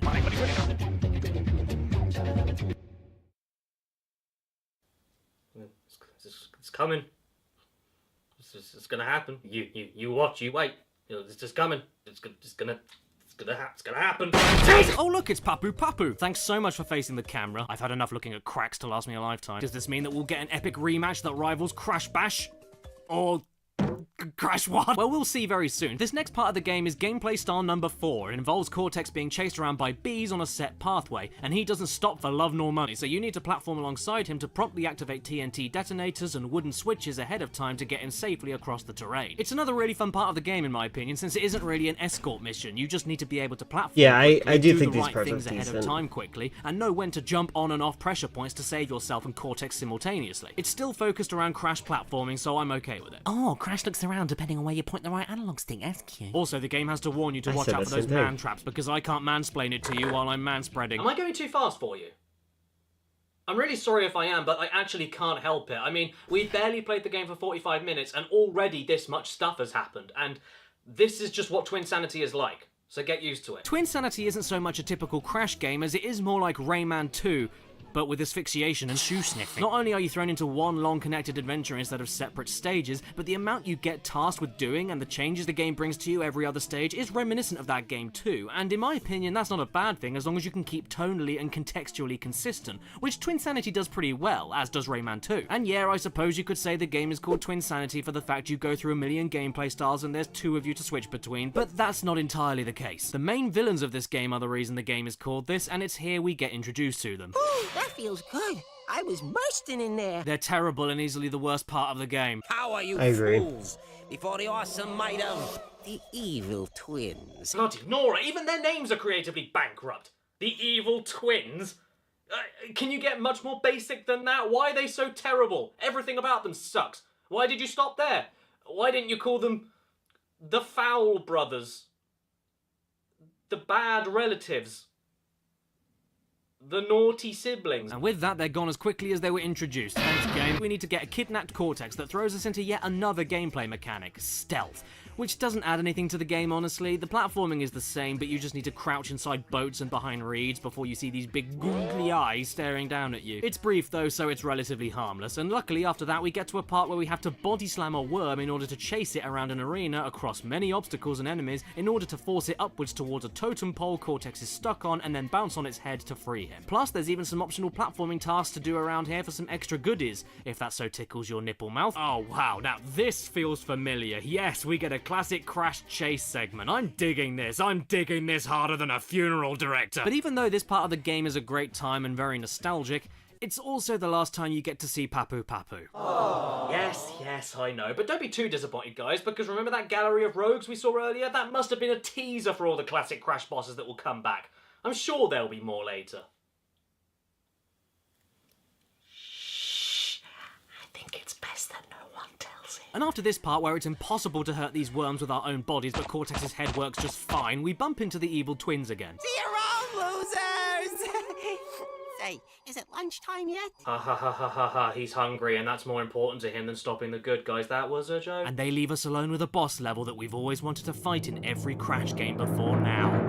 Two-Facey McForearms, who's so intimidating and dangerous that he even hurts you when he's already dead. That happened being to told me. from the Yeah, evil my twins God. that they're going to destroy the entire world, including Crash and Cortex, we reluctantly decide to work together to take them down and head for Cortex's lair in an iceberg somewhere in order to come up with a plan. While we're here, we're treated to another open space with many branching paths to really damn good optional tasks in order to grab more gems, including hidden ones that show the extent of how cleverly placed they'll be in the future. But aside from the optional stuff, we also get some genuinely solid platforming all the way to the top of the iceberg, ending up at what I think is the best slapstick gag in the game. Fish? Oh my god. The silence is what gives you the ads. I swear, it's stupid.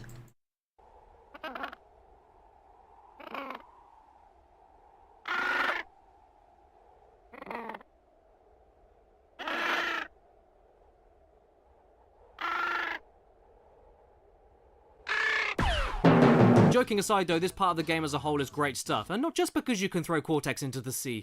The gem hunting challenges get way more creative and difficult, and the linear platforming segments, whether it's Crash on his own or including Cortex with the throwing and bashing, expand on what we did at the beginning of the game beautifully, with bottomless pits, moving platforms, enemies in between that you need to think creatively to get around, and plenty more hazards to avoid. And as a bonus, oh my giddy Aunt Fanny, the music is great.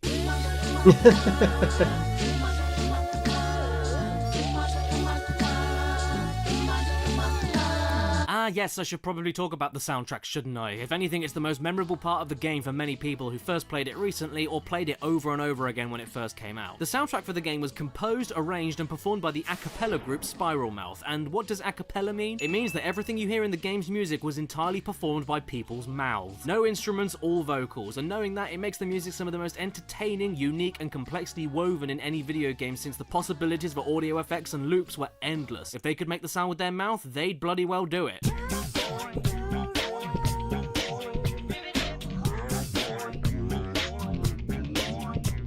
You know what they should have called it?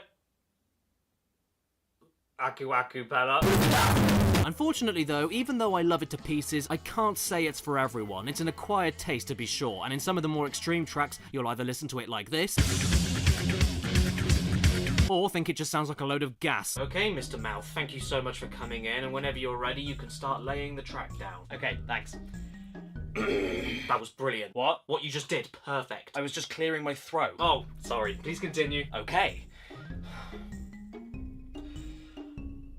Got it. Oh, what? That's what I needed. I burped. How are you this talented? Look, can we just start this again? No need, I'm done. What do you think?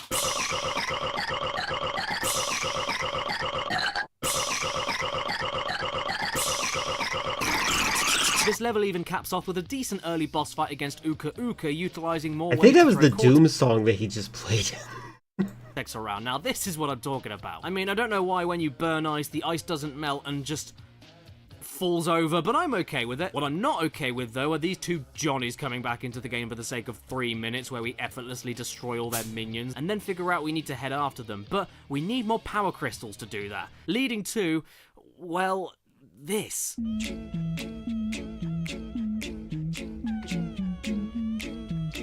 I think probably because he does have a habit of talking about the same things over and over again. This is actually really funny to me because, like, this is how people used to... Do you remember this on... I don't know. Am I crazy? Am I old? MySpace used to do this. Like, people would upload pictures of themselves, and then, like, a couple months later, they would tag it with old.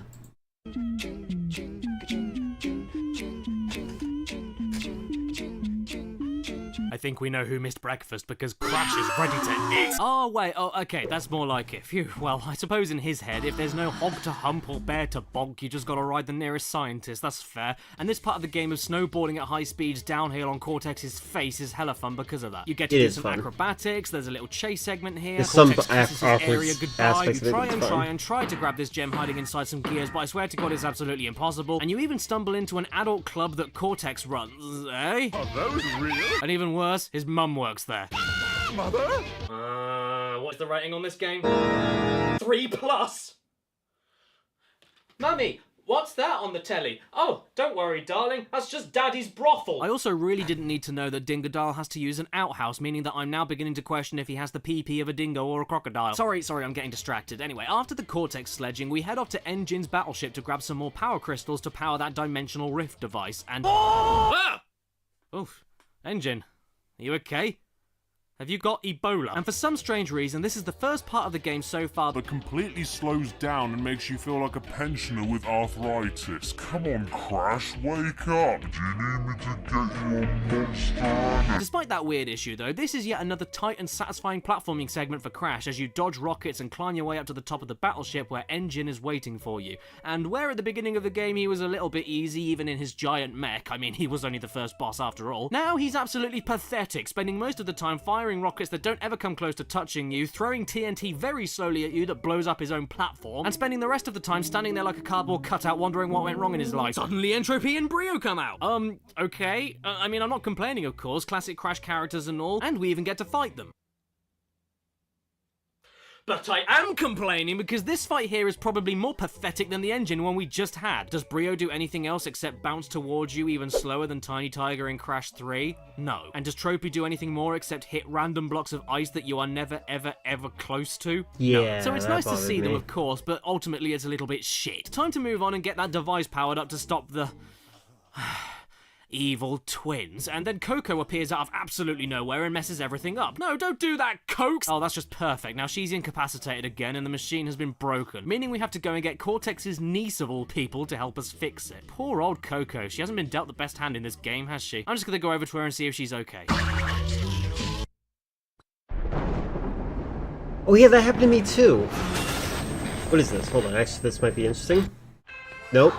That was barely a trailer. Not enough for me to be interested in watching it. This is a good time to fill it. Hold on, I'm just gonna go over to her and see if she's okay. And then you die. That happened to me too. Why?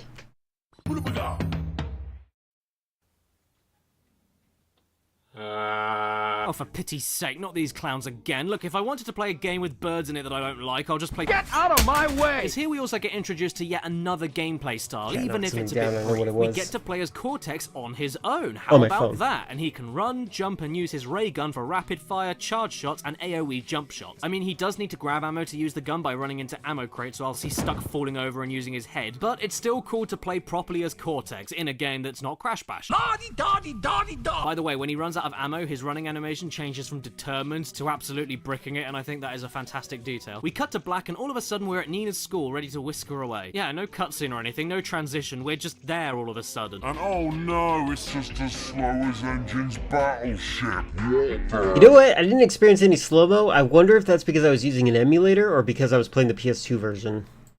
Okay, well, aside from the major performance issues here, there are a few more parts of miniature exploration and optional gem hunting, my favourite bit of the game, moving on to Cortex falling down a hole and us having to go after him. You know what this means, right? Yes, more scenes of running around, dragging Cortex behind us and throwing him around. But then he gets himself stuck in a broken bit of pipe, leading to an actually kinda funny fart gag, which is not something I say very often. How could things get any worse? Now we've got some more classic Crash platforming parts here, mixed in with a bit of Cortex rolling, sounds like I'm making a cake, and we need to spin all of these blue vents in order to correct these pipes so that Cortex can be safely flushed through them and activate more platforms for us to progress further on. And honestly, I just find it insane that Sonic couldn't get ball rolling puzzles nailed in 2006, 2 years after Twinsanity, when this game manages to get the controls sorted for rolling things around. Once you start rolling something, you're soft locked onto it until you move away from it or jump, meaning that if you move forward, left or right and then just let go of the analog stick, the ball will stay still. It won't roll away from you unless you jump or move backwards. So all of these parts are not very painful because of that. Anyway, a bit more of that happens and then we're on to Dingadal, baby, who at this point is easily the best boss in the game. It may not be as clever as Crash 3's idea of using his own attacks to destroy his own shield, but I gotta be honest, this is a damn good alternate take on the formula. It's pure YouTube, yeah. Kid Icarus is extremely good. I have a mostly favorable opinion of him. In fact, I think I might like this fight just as much. Throughout the fight, you have to escape him shooting into the sky, firing in circles around him that you need to jump over or slide under, firing a torrent of flames that you have no choice but to run away from, and sometimes does these things while flipping between following you and going off on his own directions and going lower and higher at random points. After a while, you then have to trick him into shooting an air vent, causing a body slam button to appear to put the flames out around him, and then voila, smack him in the face onto the next phase. It's an aggressive and fast-paced fight, and the coolest thing about it is that unlike many other Crash bosses that go through the exact same loop of attack patterns after each life bar is taken down, Dingadal does do the same order of attacks in the fight if you start from the beginning, but never does a set looped pattern of attacks after each life bar goes down, making it much harder to remember what he's about to do and makes the fight way more tense. It's really great stuff, and once we knock him down, we go up on a platform over here and end up back at the schoolyard where Cortex falls down a hole and we need to go after him. Okay, talk about deja vu. I swear to God we've already done this. Yes, we have. We bloody have. The game has repeated itself. Help me. Get me out of here. What? I can't go back? What is this? Even Dingadal comes back. What in the bucket St. Christopher is going on? I know I Good thing I caught on what was happening before this happened because, mentioned the unskippable cutscenes earlier, but... Like, if aliens landed on Earth and asked me to show them what an average popular YouTube video is like, this is it, for better or for worse. Yeah, exactly. This guy, I said it earlier, I don't know if you heard it, but I said this guy's like English JonTron, like British JonTron. This is where they really start becoming a problem. If being forced to sit through them again whenever you die wasn't enough, coupling that with being accidentally stuck replaying the same stage you already just finished 5 minutes ago makes them even more aggravating. And yes, I found out the hard way that you can indeed get yourself stuck in previous stages that you need to recomplete in order to exit just for going the wrong way, which isn't too difficult to do because of the more open approach to how the levels connect together. What I should have done at this point, instead of heading back to where the world started right over here, was actually go through this door that I didn't even realise was shut and I hadn't been inside yet at the beginning of the level. Isn't that special? Once inside this random building, we do a little bit more crash platforming, including doing a little bit more stealth that we haven't had since 3 hours ago, and then do a really enjoyable and difficult part of trying to escape rising acid while avoiding enemies, activating metal crates, and bouncing around nitro and TNT. This was one of my favourite bits in terms of challenging platforming. And then we move on to more Cortex shenanigans with room-to-room segments of enemy wave clearing and chase sequences. At the end of this gauntlet, we then stumble into Nina Cortex, which is when the game decides to completely drop dead as the audio carries on like normal, yet the models themselves move as fast as blocked bowels. Put it there, little lady. Oh man, I'm so glad I was playing the PS2 version. Good lord. Okay, young lady, let's see what you've learned.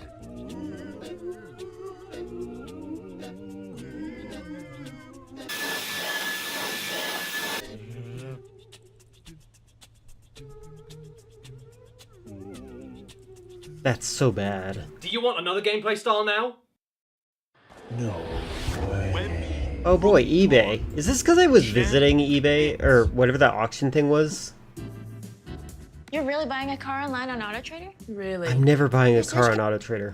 No? Good, because here's another gameplay style. We now get to play as Nina for a few minutes, leaping from rooftop to rooftop and wall jumping with this bionic claw device. It's kind of the same stuff you've been doing as Crash, but just replacing the double jump and faster movement with a claw hand that lets you grab onto walls and jump onto other walls. And it's here that I got really curious on the performance issues, because this is the only part of the game where it is this consistently bad. Yeah, there have been a few stuttering issues on the odd occasion, and Engine's battleship wasn't too great with the slowdown, but that was literally it. The Academy of Evil segment of the game is outright unplayably slow for most of it, which then turns what would usually be just an okay part of the game with Nina's more restrictive control style into just plain bad. Cortex is at least different enough with the rapid fire gunning, but with Nina, is that what you're saying? Is in like this is the joke, like how slow it's going? To run this slowly, I'd much rather have the faster movement and double jump that Crash has. The claw grip doesn't add any additional challenge to anything. It's not even as skill heavy as a wall jump. You just press a button to lock onto something, and then jump off and press the button again to lock onto something else. You can't go wrong. This is kind of the same thing I felt with Coco in Wrath of Cortex. I mean, I love the character and it's really cool to play as them, even though Coco's level design in Wrath of Cortex was actually much better than this. And Nina's bionic goth schoolgirl aesthetic is fantastic. Look at the lowercase n on her forehead. That's ingenious. I think I'll do that later with me and my son. But where both of these character stages are far from bad, yes, even Nina's, it's the slowdown that makes it worse,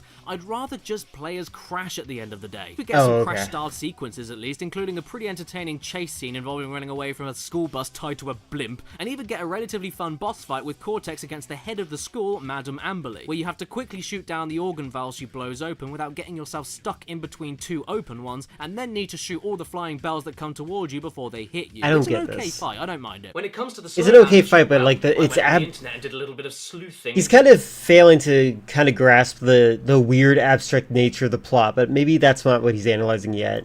He's talking so fast. I think he's talking at the speed he needs to.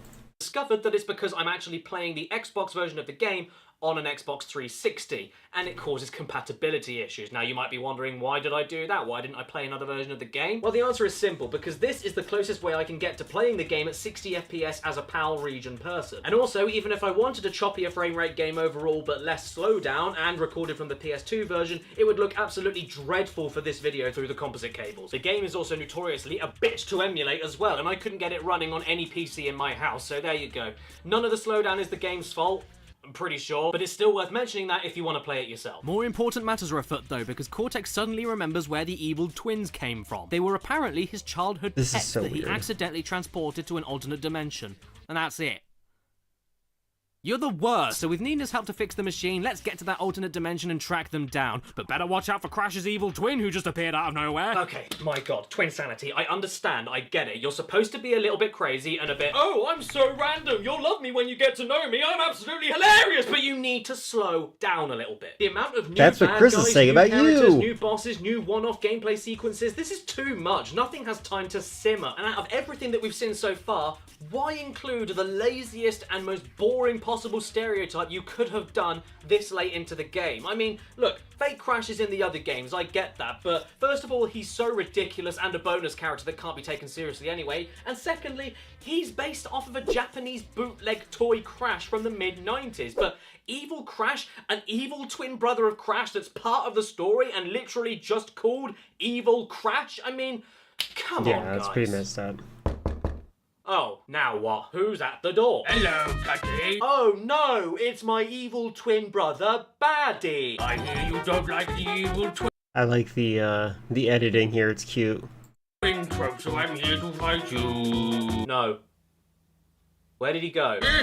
Oh, he's still there. Anyway, after that totally out of nowhere scene, Nina then gets kidnapped by Evil Crash and we have to go after her, which is followed up by my favourite line in the entire game. My daughter, niece! And because Cortex is bent over a railing, once again, Crash gets a little bit too hungry for his 5 a day. 3+, guys. 3+.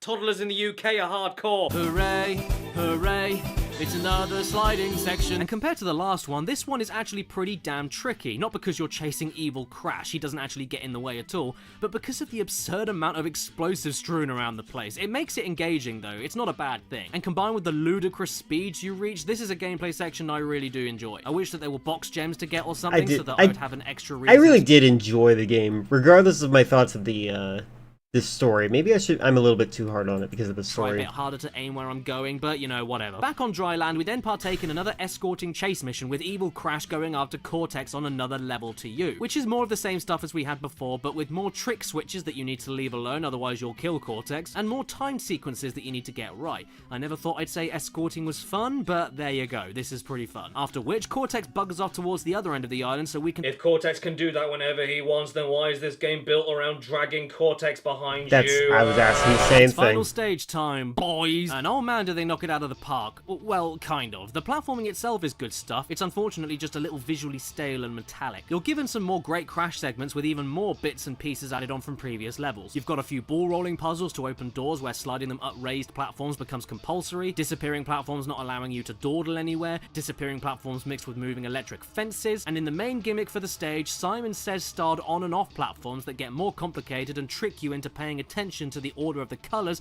by making you jump in multiple directions over bottomless pits instead of making it simple and forcing you into a straight line. It's never as simple as jumping from one platform to the next, and that's really appreciated. Suddenly I like Entropy it. Engine and Brio come back! Huh? Okay, I think the game has officially lost it. None of this makes any sense at all. We just beat all of you guys. And yet somehow they still managed to reach the Evil Twins treasure trove before you did. Were you on the same ship as us? Did you go through the dimensional portal? How did you get past all of that? Oh, I don't care anymore. But hey, look who's here to get their gems back.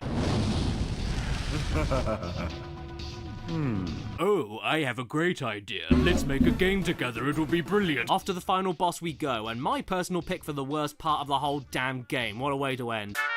This was years ago. I really don't remember enough of it to comment. What I do remember is that this was just a really cool fight and a nice way to cap off Crash's arguably wackiest adventure. You thrive. I was on your wrong, own it says, terms. but there was a You silence defy for like a definition. fraction of a No second, which universe. granted YouTube permission to put an ad in, apparently. On both YouTube Apple is TV stupid. and Peacock, and now you can bundle both for only Like, how much money do they get? Sure, you get to take down the evil twins as Cortex, Crash, and Nina, but each of these boss battle phases don't utilize any of what the characters do in any vaguely interesting way. To start with, I lost countless lives as Nina at the beginning of the fight because the grapple hook absolutely refused to work half the time. Look, what am I doing wrong? The prompt is green, the grapple comes out, why do I keep missing it? Even better, every time I fell to the bottom and got mullered by the army waiting for me below, I was stuck into watching another unskippable cutscene at the beginning of the fight. If by some miracle the grapple works works for you. Phase 2 is with Cortex running in one direction for what feels like 4 hours, spamming the shoot button towards 2 individual targets for roughly 500,600 bullets whenever you aren't being shot at yourself. And the final segment, which does let you control Crash inside the Mecha Bandicoot. Sounds cool and everything, but all you do is run once again in one direction until you're safe to shoot the boss, except there's now a shield with gaps in it. The horror! By the way, mess up at any point of this fight and you have to start at the very beginning of the tedium, along with the unskippable cutscene. Cortex, I'm starting to get sick of looking at you wetting. If all goes well though, you'll suddenly just win, causing the evil twins to immediately appear in front of evil Crash. Oh yes, he was a character in this video game. The birds get eaten, thank God, and Cortex finally gives into the charade of needing to work with his arch nemesis to save his own skin, and tries getting rid of Crash to the alternate dimension once and for all. Obviously, as it always does, this goes completely wrong, causing Cortex to shrink in a pretty funny switch around callback to the huge adventure on GBA, and get stuck in Crash's brain, being forced to watch an army of bandicoots doing, oh lovely, the Crash dance. Okay, this is a pretty satisfying ending to be fair, and an appropriate conclusion to the absolutely nuts adventure that you just embarked on. But was the nutsness of the adventure worth it at the end of the day? Well, I enjoyed it. I enjoy it quite a lot. I enjoyed it as much as a kid as I do nowadays, but I can completely understand why some people can't stand it. And the difficult thing about Twinsanity is that you can't really talk about it in a traditional review context because Twinsanity is just insane. Think of how many things you go through in the first hour alone. Exploration, branching paths from linear segments, classic Crash run jumping and spinning, bosses, a singular rolling ball part that never appears in the game again, Cortex dragging and throwing, stealth, escorting, chase scenes. And that's not including the new characters and new control styles to get the hang of. Then there's all the other mechanics on top of the level by level platforming that never get expanded on because of all the hundreds of things it tries to do, like with breaking boxes for instance. What was once a fundamentally satisfying and vital core of the previous games where the main lump of challenge comes from so that you can grab box gems, which unlocks other parts of other stages to grab even more gems, now have absolutely no bearing on anything within the game itself, or the gems, which is a huge shame since some of my favourite moments of Twinsanity involve going after the gems in some of the hardest and more creative platforming moments. But the feeling of needing to conquer the additional challenge for the extra reward doesn't factor in at all in Twinsanity. They even went as far as to not let you tank your way through explosive crates to make the challenges a joke, even if you have Aku Aku protecting you, so clearly the effort went into these parts. They wanted you to play them in their own way, but it doesn't mean anything aside from unlocking concept art and videos, which at the time I'm sure were very cool, but now you can just look it up online. And you also get a really unfunny 100% secret ending that lasts 1 minute and 10 seconds. For any other optional part of the game, especially the box breaking, well, there's lots of lives hidden within the mini challenge segments, and most of the time they involve you having to break other boxes to get to them.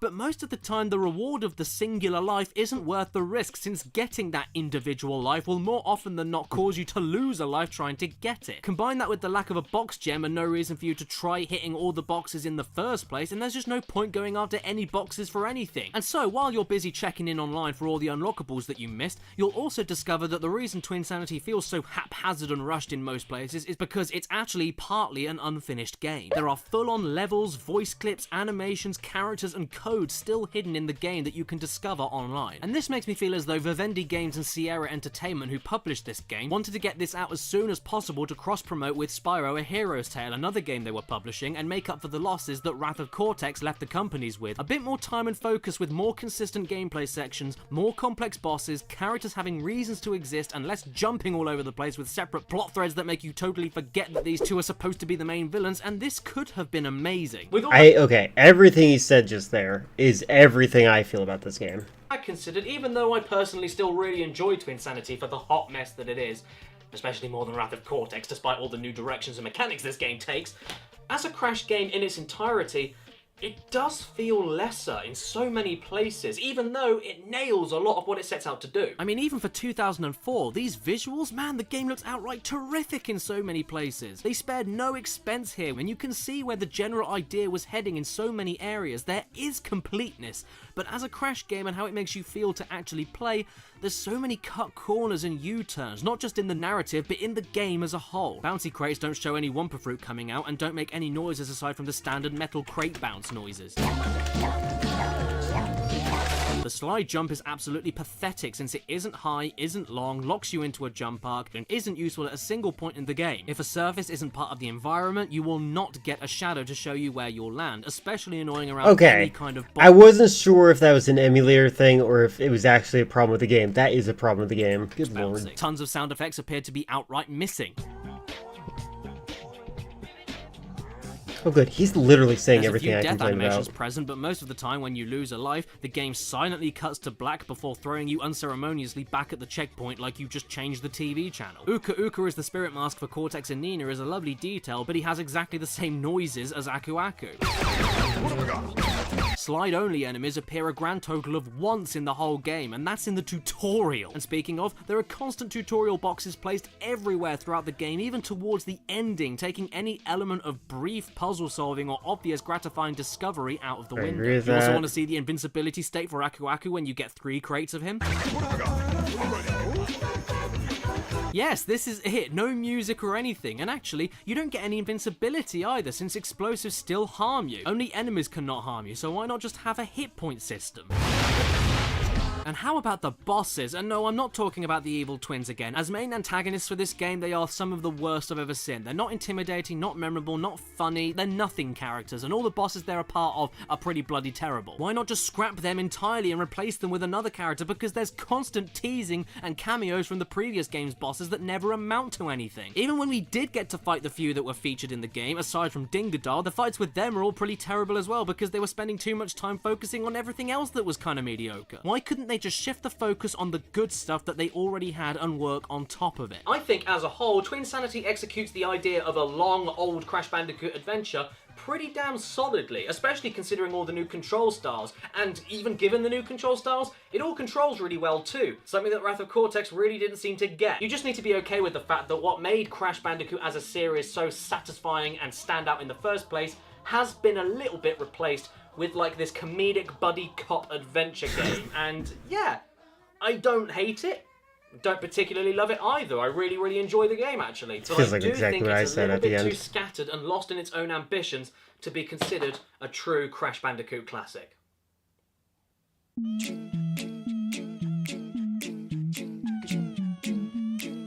That's funny.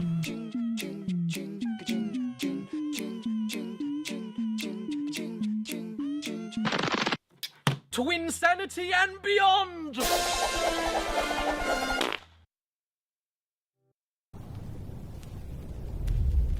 I hate these ads so much.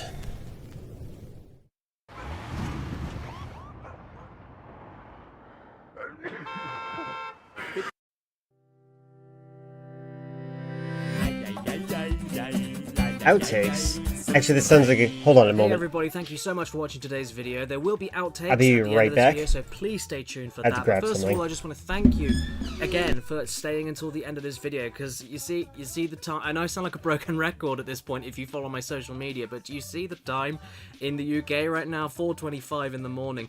That has basically been my life for the last like day after day after day after the last week. How long it's taken me to make this video, I don't know how long it's taken, but anyway, Twinsanity video has been a long time coming. I figured I'd save it for a Bandicoot month. This was the perfect time to do it, and so thank you if you decided to watch it until the very end. It means so much to me because a lot of work went into it. It was very fun to make, and also special thanks to every person on the screen right now who have supported this channel via Patreon. Thank you so much, guys. None of this would be possible without you. And before we go on to the outtakes, special thanks to the top tier supporters for this month: Basil, Cyberpunk Symphony, Dave Marshall, Crotchety Old Emu, Daniel Leon, Mitchell Reed, A.D. Thornton Smith, Fart Rules, The Mirthful Misanthrope, Yuja. I'm really sorry, dude. I recognize you from the Discord, but I don't know how to say the name now that I think about it. Exopaz, Matthew Hubble, Matthew O'Donnell, TARDIS Type 40, Slowpunk, Zachary Bourne, Ray Slocum, Get premium Luke for Jones, God's Jurgen sake. Peacock, Joey I don't Crew, know. Jezebel, The Game Shed, I don't know Nick if it's Picker worth it. 01 on YouTube, Joshua Roberts, probably Chris worth it. NSF92. I'm really sorry, dude. I'd love to say your username, but I think I would get demonetized just from that alone. And Alex Van Kirk. Thank you so much, every single one But of I you. also amazing think the ads are kind of fun to comment over still. I heard you don't like the... No, that's not the word. Alright, I'm gonna... Let's check out... I'm gonna make sure, Morgan, if you're here, I will tag you real quick.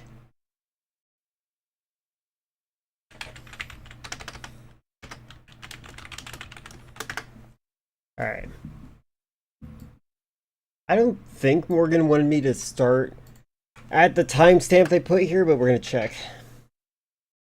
Nope, they did not. Today, I'm making salmon topped with crumbs made from potato chips and fresh dill. It is an absolute crowd pleaser. As I mentioned, it uses potato chips. Now, the type of chips you use really do matter here. You don't want to use anything too thin. You want a nice thick kettle chip or wood chip. Hold on, is this what quality is? 720? Somehow, I guess their bit rate is low. No, the timestamp was not at the start. Chip with those thick ridges, so it has some structure. So you want 4 ounces of chips, and now you get to bash them into crumbs. Only one way to do this, and that's with a rolling pin. So you just put them in a plastic bag like this, and you get to rolling.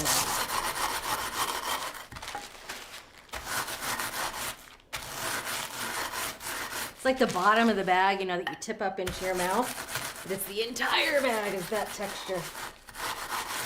I know putting potato chips on fish might seem a little silly, but if you think about it, it's just cooked potatoes, and wrapping fish with thinly sliced potatoes is a classic French technique. We just sort of skipped the cooking of the potato part and went right to the chip.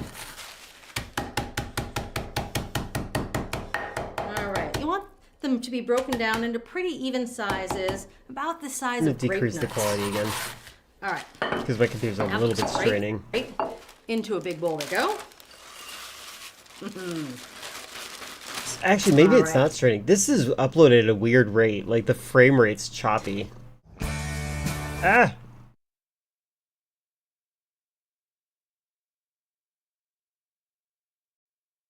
We're all guilty of the old. Oh my god. Now, to the chips, we're gonna add a cup of toasted breadcrumbs. Now, I made these breadcrumbs myself, and it's about 3 pieces of bread with the crust taken off. You grind them up in the food processor, you throw them in a degree oven for about 5 minutes, gets them nice and toasty. I actually save all my bread ends from the sandwich bread because my daughter and my husband don't love the bread ends. Grind them up, toast them, throw them in the freezer, and they're ready anytime. So, it's one of those things I just always seem to have around. All right, now for the dill. Really helps freshen the topping up. You want a lot of it, about 6 tablespoons when it's all chopped up. Taking all the tough stems off, just leaving those delicate frilly ends. Always got to gauge it before it's chopped, how much you're gonna get. All right, let's give this a good chop. Now you want these pieces pretty fine. So you want them to really work into the topping. That's not hard with dill. Those fronds are so delicate, they chop up really I'm not a big quickly. fan of dill, but sometimes it can work. I know, it looked like a big pile of dill when I started, and it's getting smaller and smaller. Let's see, 1, 2, 3. Yeah, a little generous on the 6 side, but not bad. A little extra dill's okay. All right, so into the bowl of crumbs they go. I think it's funny. I guess it's an apron, so that makes sense. She wiped her hands off on the apron. I thought that was funny. Oh, potato It's chips and particularly funny because, like, why would you wipe your hands on your apron when, like, your next move is to grab the dill again? Yes. This topping tastes good on a lot of different things too, but on salmon it is particularly spectacular. All right. So the topping is done. Got to set this aside. Give my hands a quick wash. All right, now for the salmon. Now this is kind of a showstopper. This is a whole side of salmon, about 3.5 pounds. The skin is still on. But the trick I've learned is sometimes the salmon can be long and narrow, sometimes it can be short and fat. But to get it to really fit on the baking sheet, the rimmed baking sheet, you want to go corner to corner.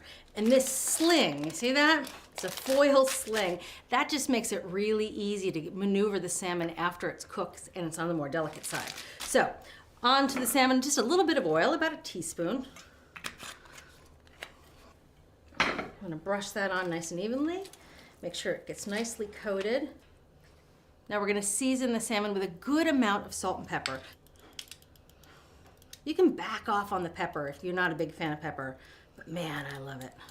All right, that looks good on the pepper. I know it's heavy on the pepper side, but I like that. You can season it as much There's one type of salmon that some people cook called blackened salmon. You just basically put a ton of seasoning on it. little as you want with the pepper. I'm gonna use some salt. Oh yeah. What if they're gonna use any All right, lemon? so the salmon is ready for the oven, and the trick is to cook the salmon on its own first and then add the breadcrumbs for the last few minutes. So to cook the salmon, we're going to use the broiler. So we're going to put this on a rack that's just 3 inches under the broiler element, which gives the salmon a huge blast of heat and cooks it really quickly. So the salmon's going to cook only in about 10 minutes. All right, so when we come back, we're going to add that potato chip and dill topping. Oh. Oh. I like how she's like a mix of like Martha Stewart and I'm a little bit more aggressive. Looks perfect. In terms You of can tell it's performance. the perfect level of doneness because you can see the salmon is starting to flake away. So now's when we're going to add the breadcrumb topping. Ziggy's picking up now. Smells some cooked salmon. All right, so you want about 3 tablespoons of Dijon. We're just going to brush this evenly over the salmon, and this is going to be the glue for the crumb topping. Oh, okay. All right. I don't know why Want that was crumb obvious to topping me. stick evenly all over the Hi, salmon. Franklin. So make sure the Dijon is all over the salmon so that the crumbs can really stick. All right, that looks pretty well coated. Now for the crumbs.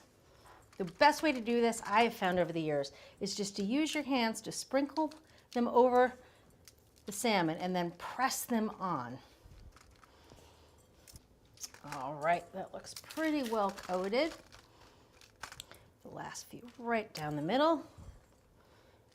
I like a good crumb coating.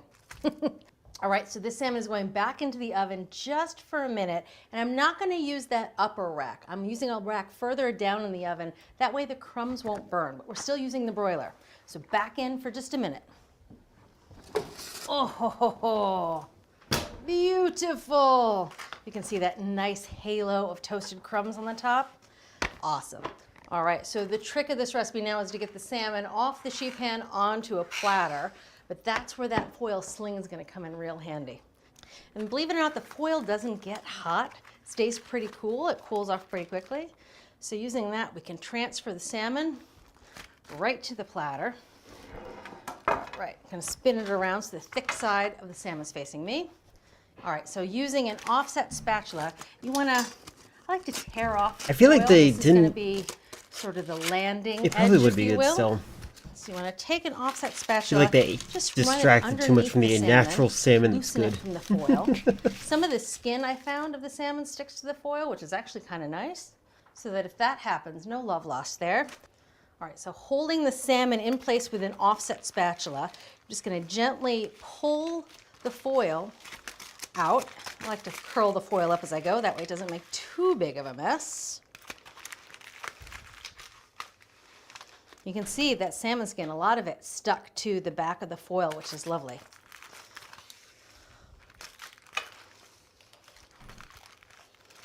And there you go, onto the platter.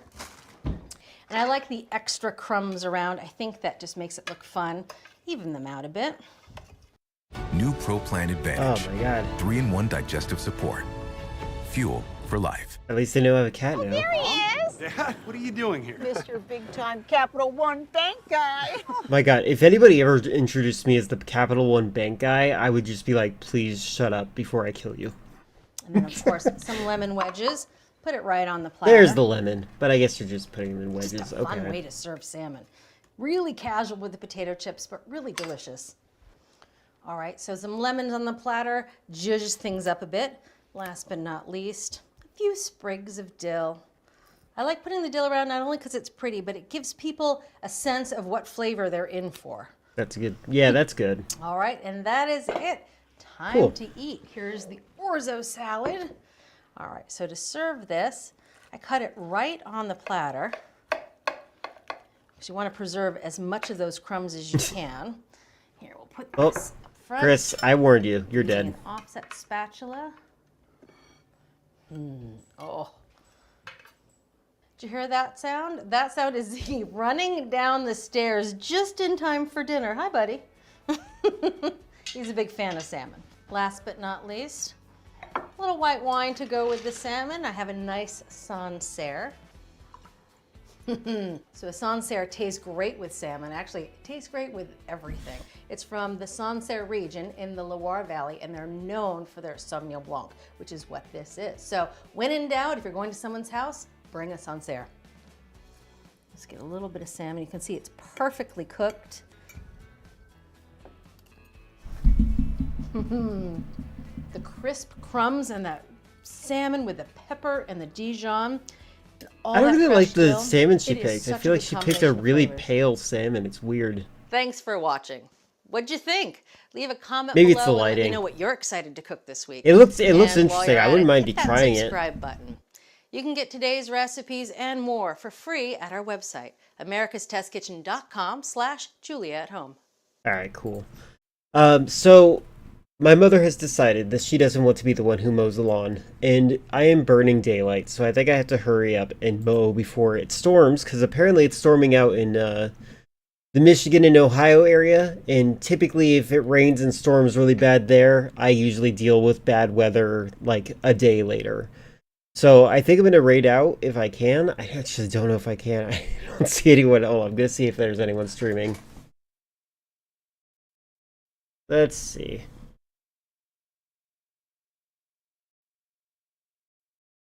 Yes, thank you.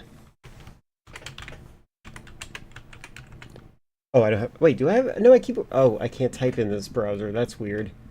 That's fine, I guess.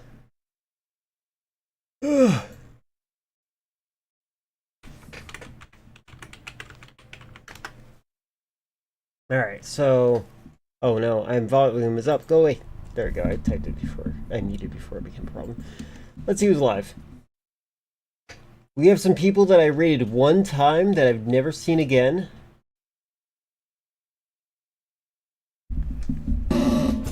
I don't see anyone easy to raid.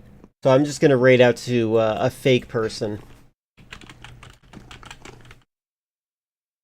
Thank you all for hanging out. Appreciate you. I'll be back on tomorrow. Tomorrow's going to be Thursday. What am I doing on Thursday? Oh yeah, Batman. I'm playing Batman tomorrow. Hope you have a great night. We're going to raid out to Dash Ducks, which is just a stationary Twitch channel that's a money farm. Feel free to give them money if you want to feed the ducks. Bye.